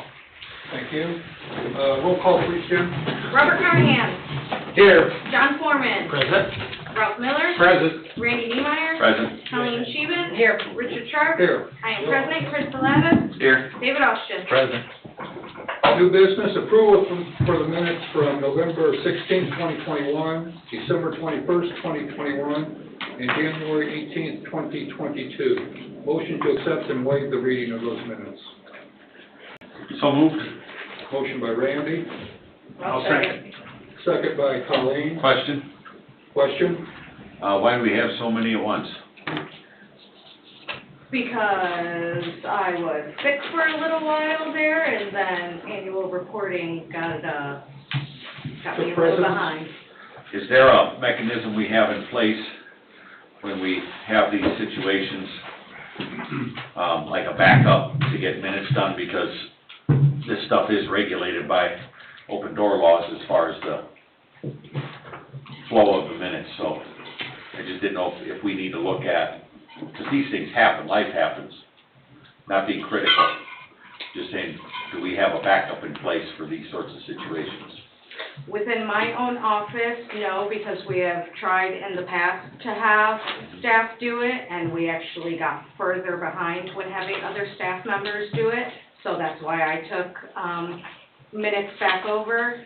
You do technically have a full-time recording secretary now, but due to all of the plan, all the BZA, all the redevelopment commission, now you have park board added on, I just do not believe it would be feasible to add, But in a pinch, could she get us caught up a little bit? I guess that depends on what's going on with all the other boards and commissions at that time, because sometimes the plan commission calls a special work session, BZA goes 4 hours. I mean, really, I can't say that the current recording secretary would be able to take it on. Well, I have an idea. Why don't we I talk into my phone every day, and it does a pretty good job of transcribing. I've seen your Why talk don't to text, we- it's not that great. I know, but at least if it's all being put right into a record, we can then delete what we don't want, and it takes seconds to do minutes versus. Seconds, Jim, just seconds. Well, that's gonna be a transcript that's about 80 pages long. Yeah. Because we don't do minutes, at least Verbatim. me, I don't do them verbatim for you, for town council and utility board. And at the end of the day, I feel that town council and utility board is my responsibility, because I am clerk to the council, and so it's my responsibility to figure it out and get them done. Well, I appreciate you stepping up to that, but like I said, life does happen from time to time. And we need to have a backup, because if somebody comes in and makes a public records request and we can't produce minutes, then you have a situation like what happened in St. John. Oh, I don't think you can compare me. I'm not comparing you, I'm comparing the open door law, part of this. We wanna make sure that we have a backup plan, because nobody knows what's gonna happen tomorrow. So maybe as we go into next year's budget, we need to make note of this and take a look at, do we have a part-time recording secretary that handles certain things and can serve as a backup? I know those are hard positions to find, but it's something that, with that many minutes that we're considering tonight, that needs to be looked at. Not being critical, okay? Don't think I'm attacking you, I'm not. You do a great job with this stuff. Just trying to get a contingency in place. I will work on a contingency plan. Make it easier for you, maybe. Well, and then take the pressure off of the whole system Yes. when somebody's out. Exactly. Yeah, Tammy and Sarah, and we got people in the office that could probably, find, help you out. No. Jen is smiling because Tim's not in the office all day and she is. We're gonna have Tim cycle for you. Great. As soon as he learns how to board. No further questions, Mr. Chairman. Thank you, Mr. Niemeyer. I don't want to take. Thank you. Roll call, please. Robert Carnahan? Here. Yes, let's vote. We're voting on the minutes. We're voting on the minutes. Yeah. I've just voted here. Too John controversial. Foreman? Yes. Randy Neemeyer. Yes. Colleen Sheehan. Yes. Ralph Miller. Yes. Richard Sharp. Yes, motion carries 6-0. Number 2, bid award East Side Transmission Water Main Project. Neil, if you would, please, thank you. Evening. Thank you, Mr. President. We have the bid report in your packets for the East Side Transmission Water Main Project. Bids were open for all 3 of these projects for 2, 3, and 4 on February 14th this week. We had 4 bids for this project in the range of $1,133,591.31 to $1,253,972.78. Engineer's opinion of cost was $1,105,394. All bidders submitted the required non-collusion affidavit and bid security. There was one mathematical error in one of the bids, which you'll see in the tabulation, that was corrected per specification, and that error and correction had no impact on the lowest bid or the order of the bids submitted. So the recommendation would be, for your consideration, after we submit the post-bid documents to the IFA and SRF, the lowest, most responsible bidder is H&G Underground Utilities in the amount of $1,133,591.31. Thank you. I note that that's very close to your estimate, so I'm glad that we're seeing some reasonable bids here. This will be the transmission main that is running from up here, the lighthouse well? Paradise Cove, and connecting to, the southwest corner of what they're calling Lakewood South. That's what it's called now? Okay. Yeah, that's you mean preliminary. Lakeside South? Lakeside South. So that's the one that's Okay. running through the Schilling property. It's, yeah, Schilling's gonna extend their water main from Lakeside through Lakeside 2 to Lakeside South, west on 141st, and that'll connect to this main. And then where does that connect to get to the tower? The lines are already in place to get to the tower. Okay. That'll connect to Crystal Oaks at the park facility there. So we need to get this done to get to the, Yeah. we can get to the tower. This is part of what's gonna supply, in a supplemental manner, the tower, for filling and for average day and peak hour capacity for fire protection. And I've already had discussions with, Mr. Slager from Schilling. They're working forward to complete design on their portion of the connection to this water main, which will ultimately connect to what you have down here at Paradise Cove.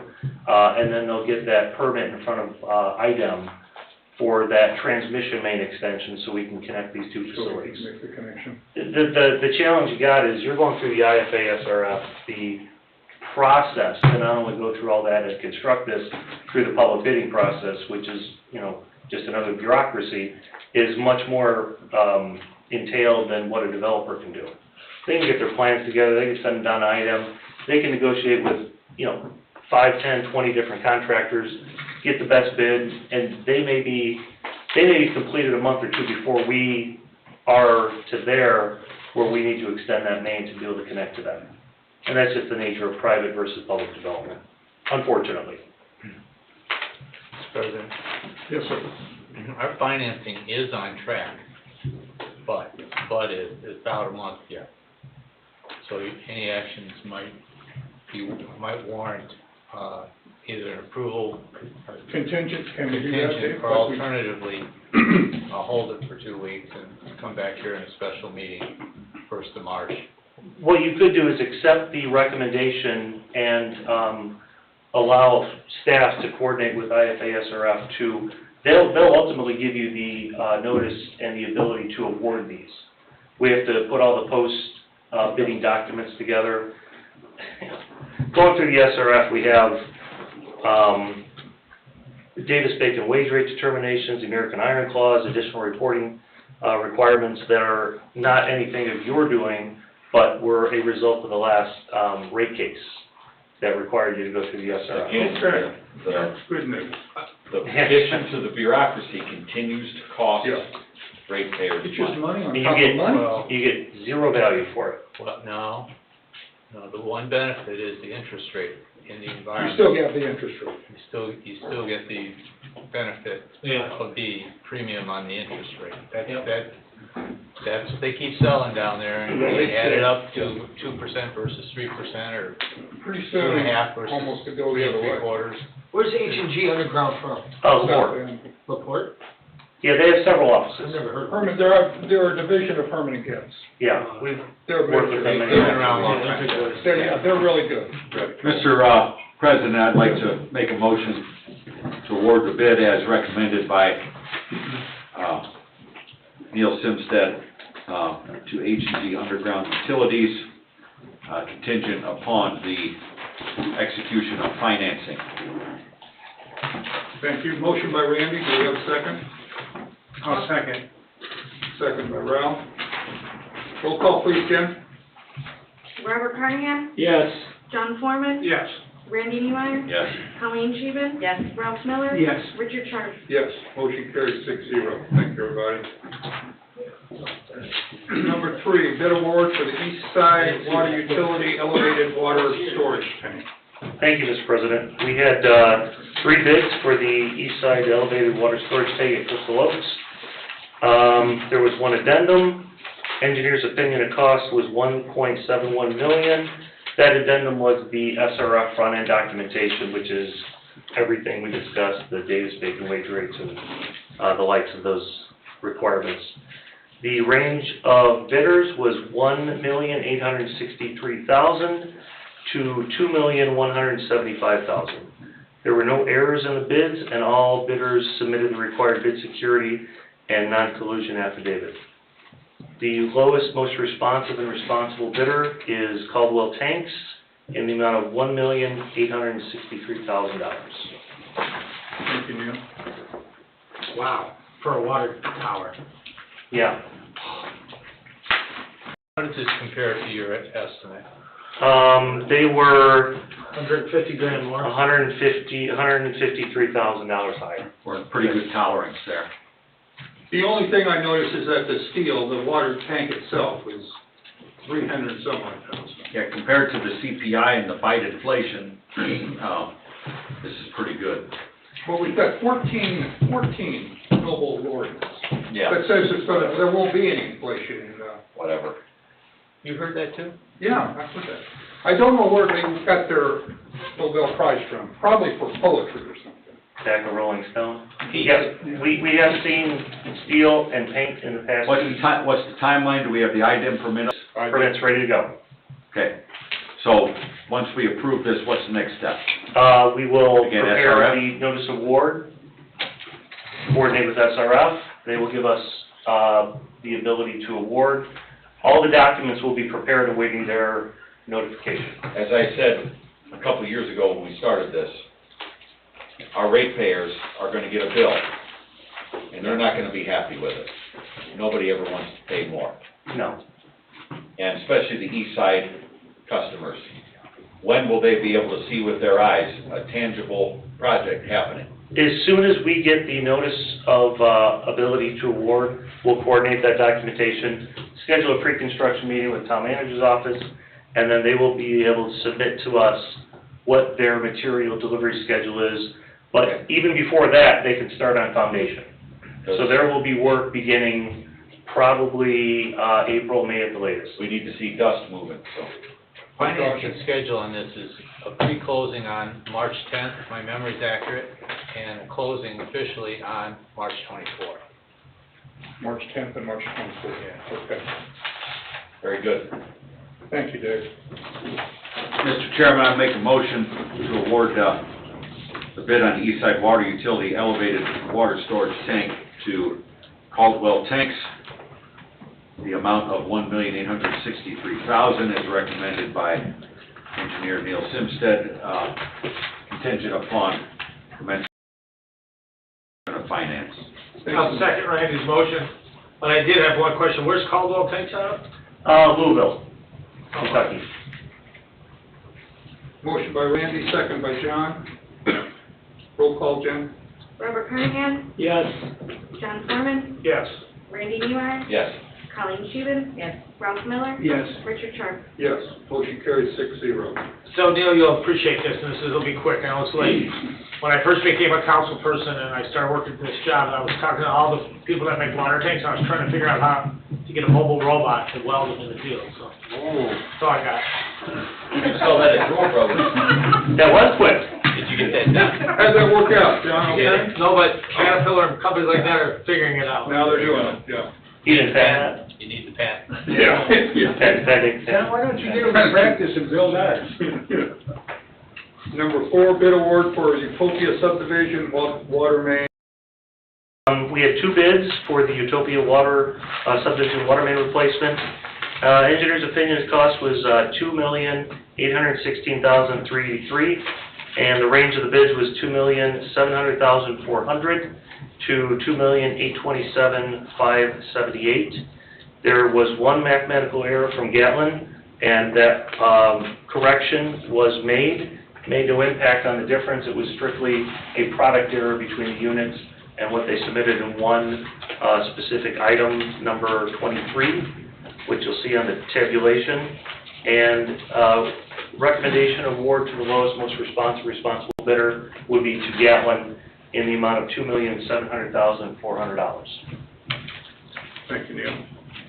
Questions, Mr. Chairman? Since I live in Utopia, will this inconvenience me in any way? I guarantee it. That's it.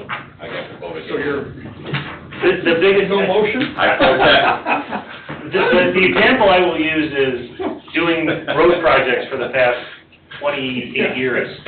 I guarantee 2 things. You will be happy when the project's done, but I also guarantee you will be inconvenienced until the project's done.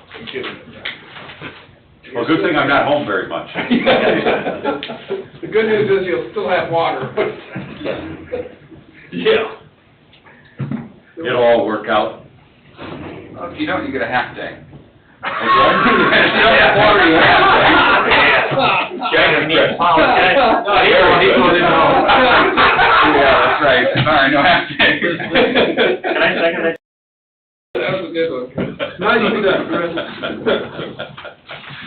Mr. Chairman, I'll make a motion to award the bid as recommended by Mr. Simstead to Gatlin Plumbing and Heating for $2,700,400.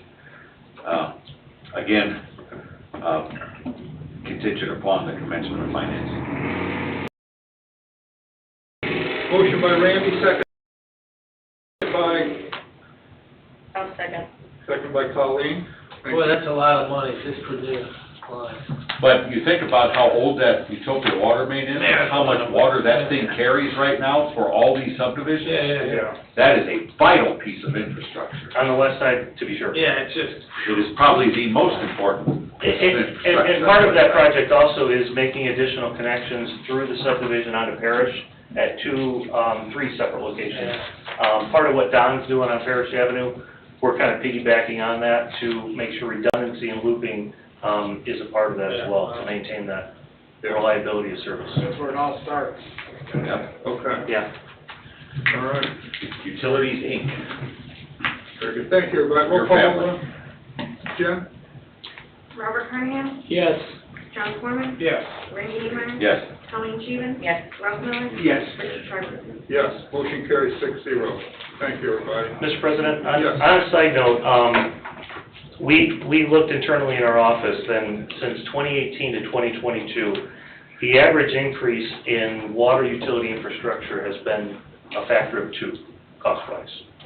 Now, we've seen some of these projects that are shocking to, John Fitz in my office is 75 years old. We've never seen anything like this. He hasn't seen it in 50 years.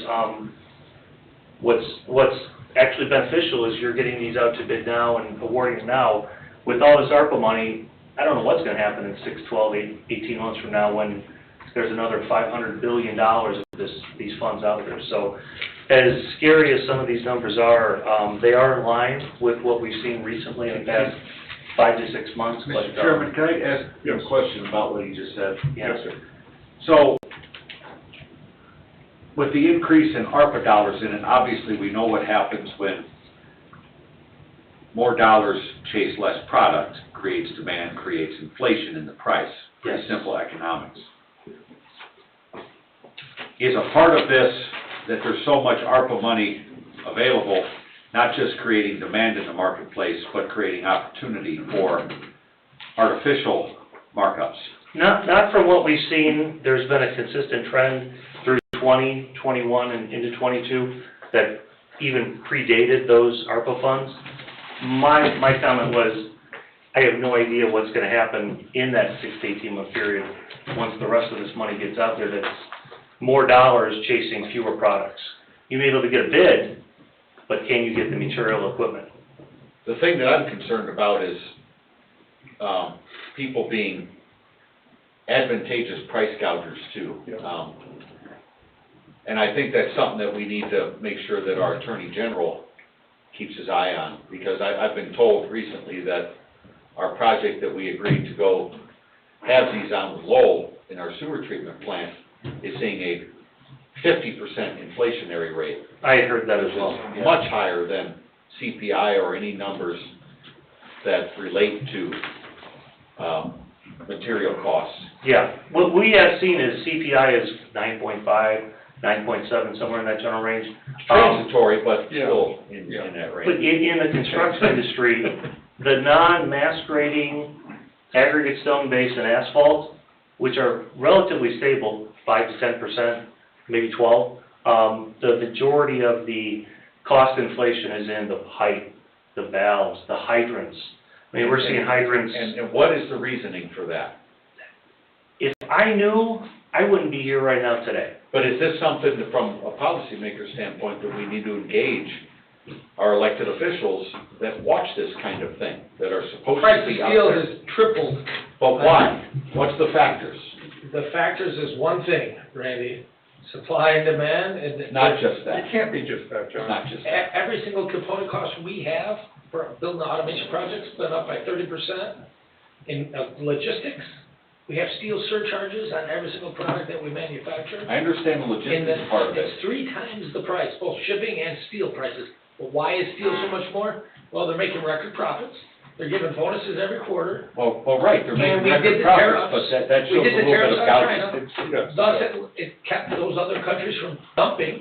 And when you keep those countries from dumping, it allows you to get greedier and pay your people more and buy more, invest more, which makes your costs go up, which you can have to charge. But President Biden, with his executive pen of the throne in Yeah. Washington, reversed all that stuff. Yeah. Not all of it, only Japan. China still has steel tariffs. And it's Most just countries- Japan. Just Japan got it. But it's ridiculous. I just find this interesting as I watch some of these numbers come in, and I always like to ask the why question. It's kind of my natural curiosity. It's also what I have to do in business, is explain why to my own customers. So I think I need to have a conversation with A.G. Rokita about some of this too. Yeah, why my NIPSCO bill is 40% higher for the same, That infrastructure's already in the ground? I have no idea. The Exact delivery same of it's no different? gas and electric as I did December last year, that Nonsense. much higher. My bill's not. Yeah. Okay, because I'm concerned about this project in Lowell with a 50% inflation. Yeah. I don't buy it. I can understand 15, 20, 25%, that makes sense. That kind of matches up with the reality of the situation, but some of this stuff is outrageous, and people are taking advantage of it, and they're not being checked on it. They're taking advantage. Taking that and not being checked. That's exactly right. They're not being checked. And if it goes on long enough, it'll merge and meld together and move. And it'll become status That'll be, quo. Yeah, that's what's gonna happen. That's what it'll it be is. the new normal. Yep. And I don't accept that. Especially That's shipping terrible. costs, they're That's crazy. terrible. Look at the price of gas.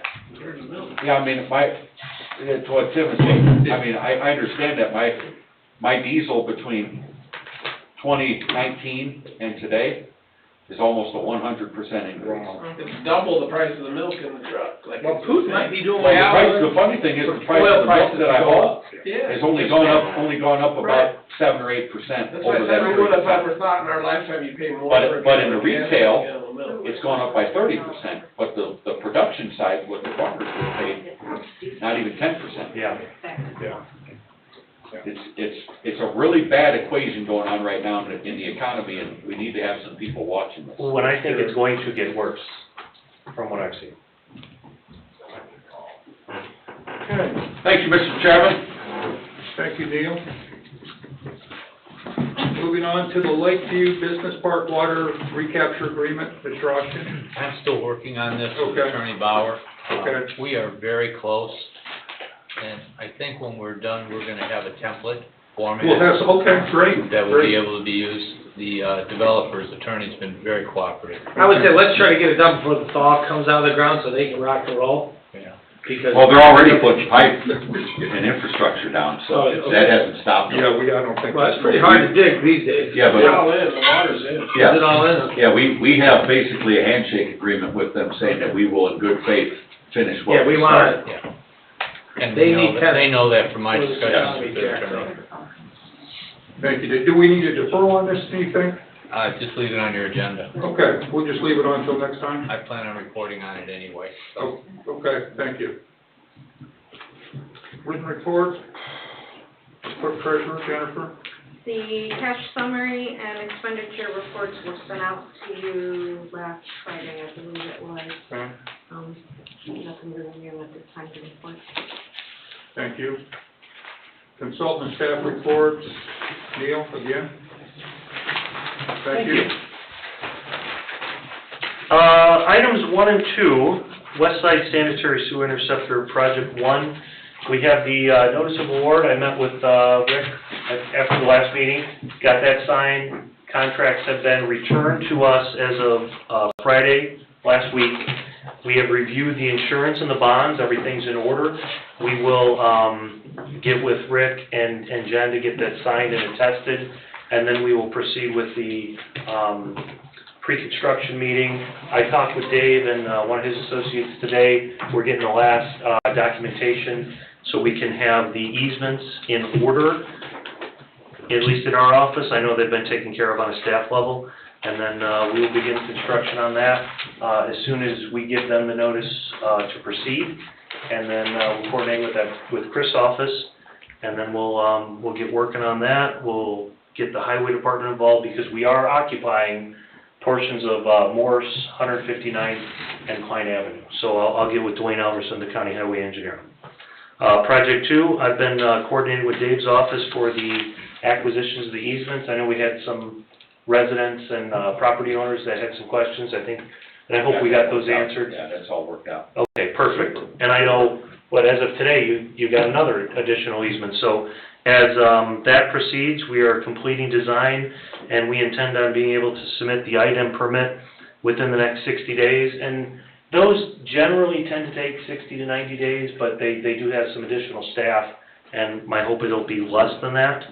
So more than likely, late summer or early fall, we'll be able to get clear from IDEM, and we can go out for bidding on that project if that makes sense with the acquisition of the easements.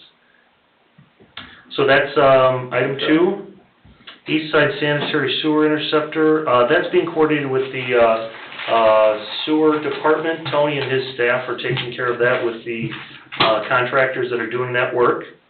The SSES, we are getting additional information from Public Works. They've been incredibly busy and incredibly helpful. Everything we've asked them to get us, they've got. We needed a few more, and they're working on those videos and those metering projects as well.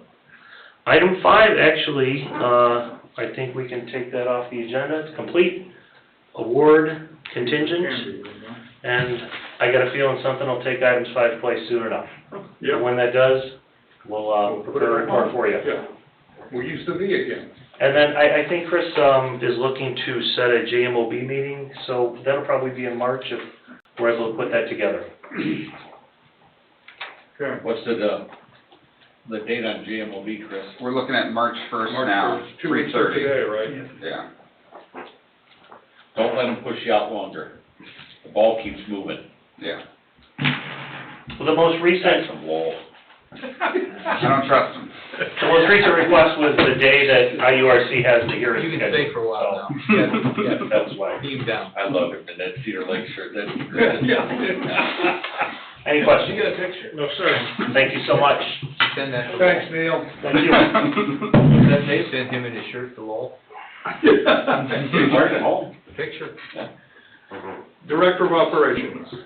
Like Neil said, Tony's been working with the actual crew to clean the sewer line for the relining along Morris. Started today, actually.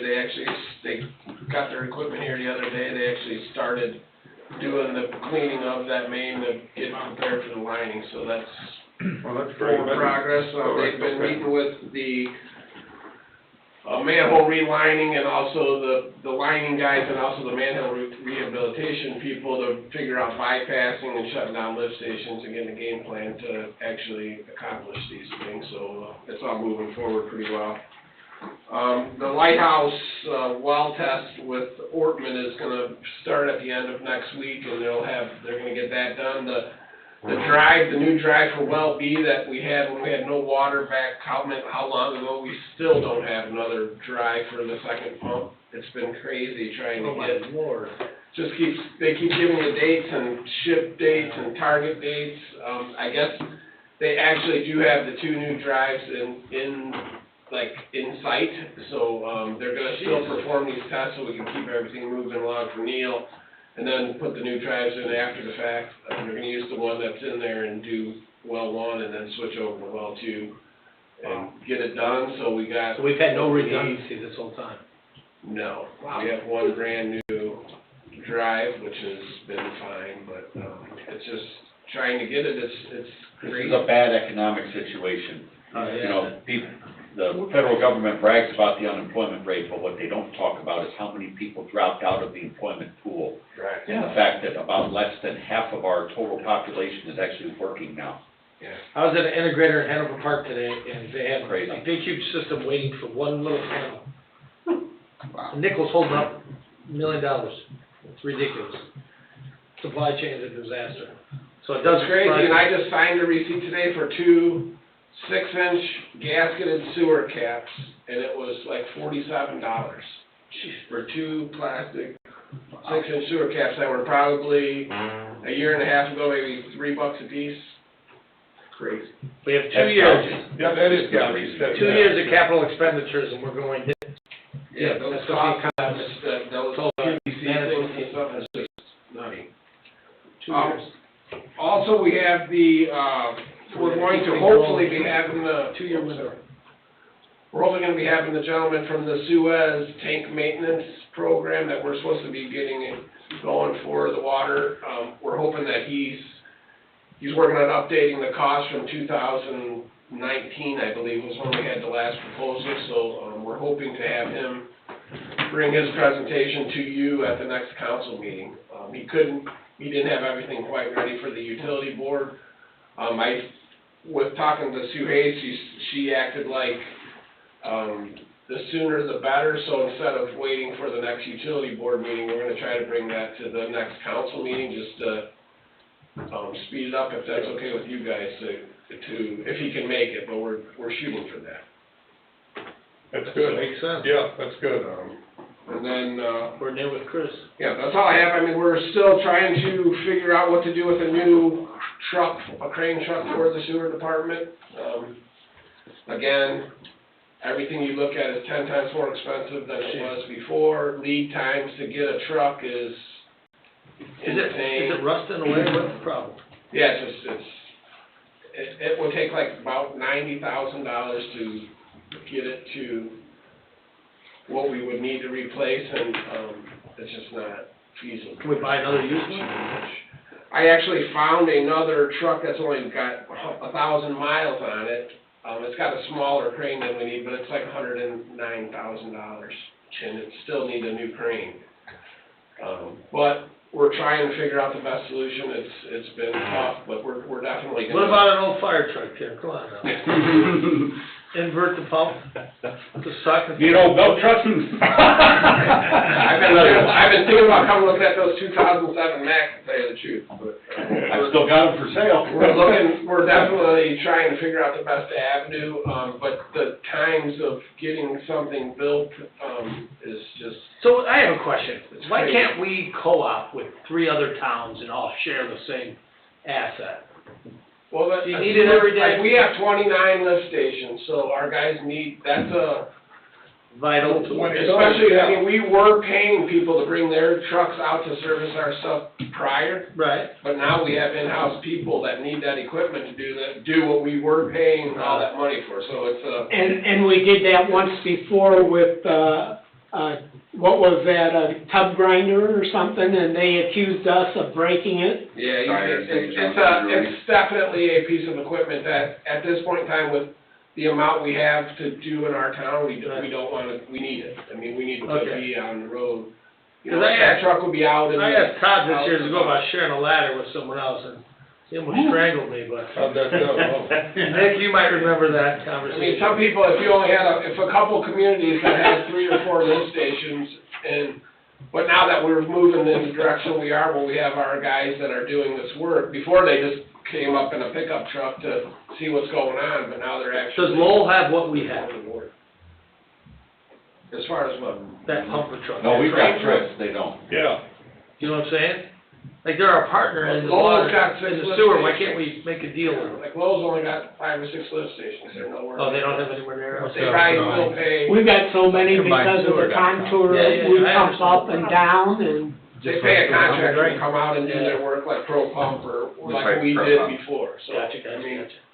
we're just in that avenue and it's tough. I mean, we're trying to figure out how to fix the tandem dump trucks at the Public Works and to rebuild a tandem plow truck, and it's got, the drive chain is redone over the years of maintenance and all of that, but to re-outfit with a new dump bed, new wet kit, new hydraulic dump, new plow, new controls, basically taking that old chassis and making it a brand new plow truck, $105,000. Somebody's making money. And you're lucky, like, if we don't make a decision on something like that soon, we would probably not be able to get the truck back before winter, before next winter. Next one. John, I had a truck dealer send me specs on a couple of 2017 used Freightliners, sleepers, 380,000 miles on them, which isn't that much on a truck, 125 grand. I bought brand new trucks a couple of years ago for that same price. How the guy done? Ford Motor Company, produces a hybrid Ford Maverick pickup truck. They can't make any more this year. They're gonna have, They take in orders for next year. They're making them in Mexico anyhow. Yeah. $20,000 started. That's why I buy Hondas. Thank you, Tim. I know, I heard that. Thank you. Town attorney, any report? That makes me mad, they make that. Okay. The evidentiary hearing is March 3rd in Indianapolis on the town's water rate petition for the system development charge.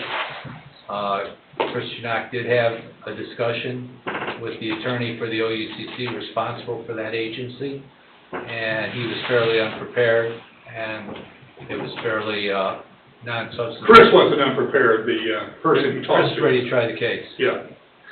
He just subpoenaed the right people, and it'll be Neil, Sue Hayes. I know you're out of town, Randy. I don't know what he's planning on doing about the town voice, but in any event, Richard, yeah, well, you're gonna go anyway with us down there, right?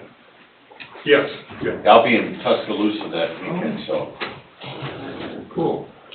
Anyway, the hearing will, Just visiting? Parents. Parents Oh, meeting. cool, cool, that's great, that's great. you just didn't wanna go to trial. I'm scared of it. I'm very shy in public. Seen you there. Yeah. A So, hard time. we'll be reporting to you guys what happens in the next couple of weeks. There may need to be decisions made. I suspect there'll be some negotiation, and we're gonna get a position statement to make or take in the proceeding. Most prepared person in the room always wins, though, Yep. and we're prepared. Not always with bureaucracies, though. We're prepared. They don't have to give us any reason.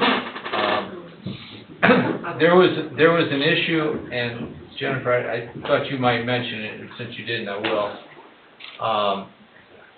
Since we took possession and ownership of the Lighthouse Restaurant property, water infrastructure, we've never billed them.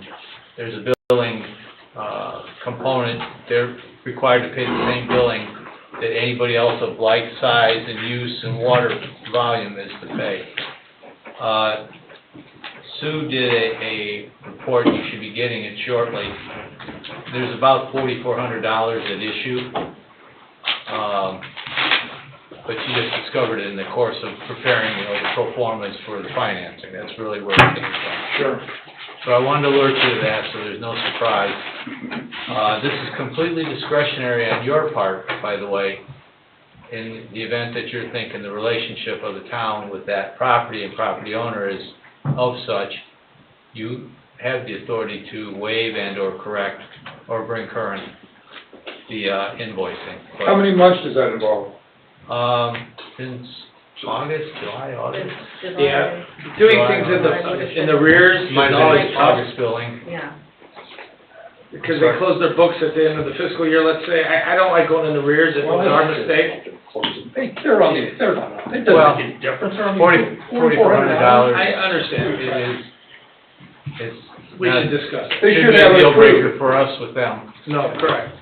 They should But have that's it approved. This is your call, I'm putting it on the table so that you Yeah. have the information. A simple way is just, Start today. sit down with them and let them pay the bill in kind of a parceled out fashion rather than hitting them Hit the all at budget once. all at once. Yeah. Wasn't their fault, it was a mistake, but we still should collect from it. They still got the water. They still got the water, that's right, I agree, Dave, yeah. That's, What about as far as a meter and a yoke and, that situation, was there any kind of clarity on that? Like, do they pay to install, I mean, they pay, Tim, they pay under the agreement, everything that every other business of like type, restaurant, commercial strip, whatever it is, they pay the same rates as under our ordinance. And in fact, that's what we negotiated, Rick and Randy, on behalf of the town. And then in telephone calls with myself and Terry Dammeyer. so, I mean, in order to do that though, they would need to have a meter yoke and a meter installed in that facility. Yeah, it's probably time for us to get together with them and I lay mean, to this be out. able to do what you're asking, we would need to, somebody would have to pay for a meter yoke and a meter and installation of such. in Well, let's get that meeting of the minds together, huh? Yeah, Yeah. and This all- we just learned this 2 days ago. Yeah. 2 days ago, so bringing it to you as quickly as practical and Is we've got to there a gather some shortage data. of yolks or something? Yes. Absolutely. Could we're gonna tell them we got a yoke, but we don't have one yet? Well, I mean, that restaurant probably needs a 2-inch meter yoke, so, that, we could probably order that meter. And get it? Yeah, it's not a standard house meter or yoke, but, we need to know, I guess this, in the agreement, who pays, if there's a system development charge, or who They pays the pay, fee. they pay the same as any other business To get, of that type. okay, so there's gonna be all those costs associated with it. It'll all have to be on the table. They did try and evade that. They negotiated against it, but they got a significant amount of money in lieu of it that was payable at and for the value. It was a fair deal. It was a very fair A deal. couple $100,000? 300. 290?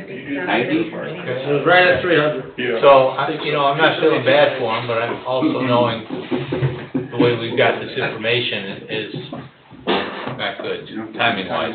Yeah. 4 of the 8 parcels needed for the West Side Sewer Project are There's a bypass on it too. accepted. Get everything going. So I have 4 to go. I talked to Lou Michich today. Oh, boy. He's in Idaho, but he knows what's going on in the wrestling world in They've Michigan. been pretty good at Just getting saying. the hot meters Um, in the school and stuff. and So you got 4 done and 4 to go? 4 done, 4 to go, Bob. And one of them is Lou Michich's ex-wife. So, we can see how that goes. Yeah. But anyway, Was it a long phone call?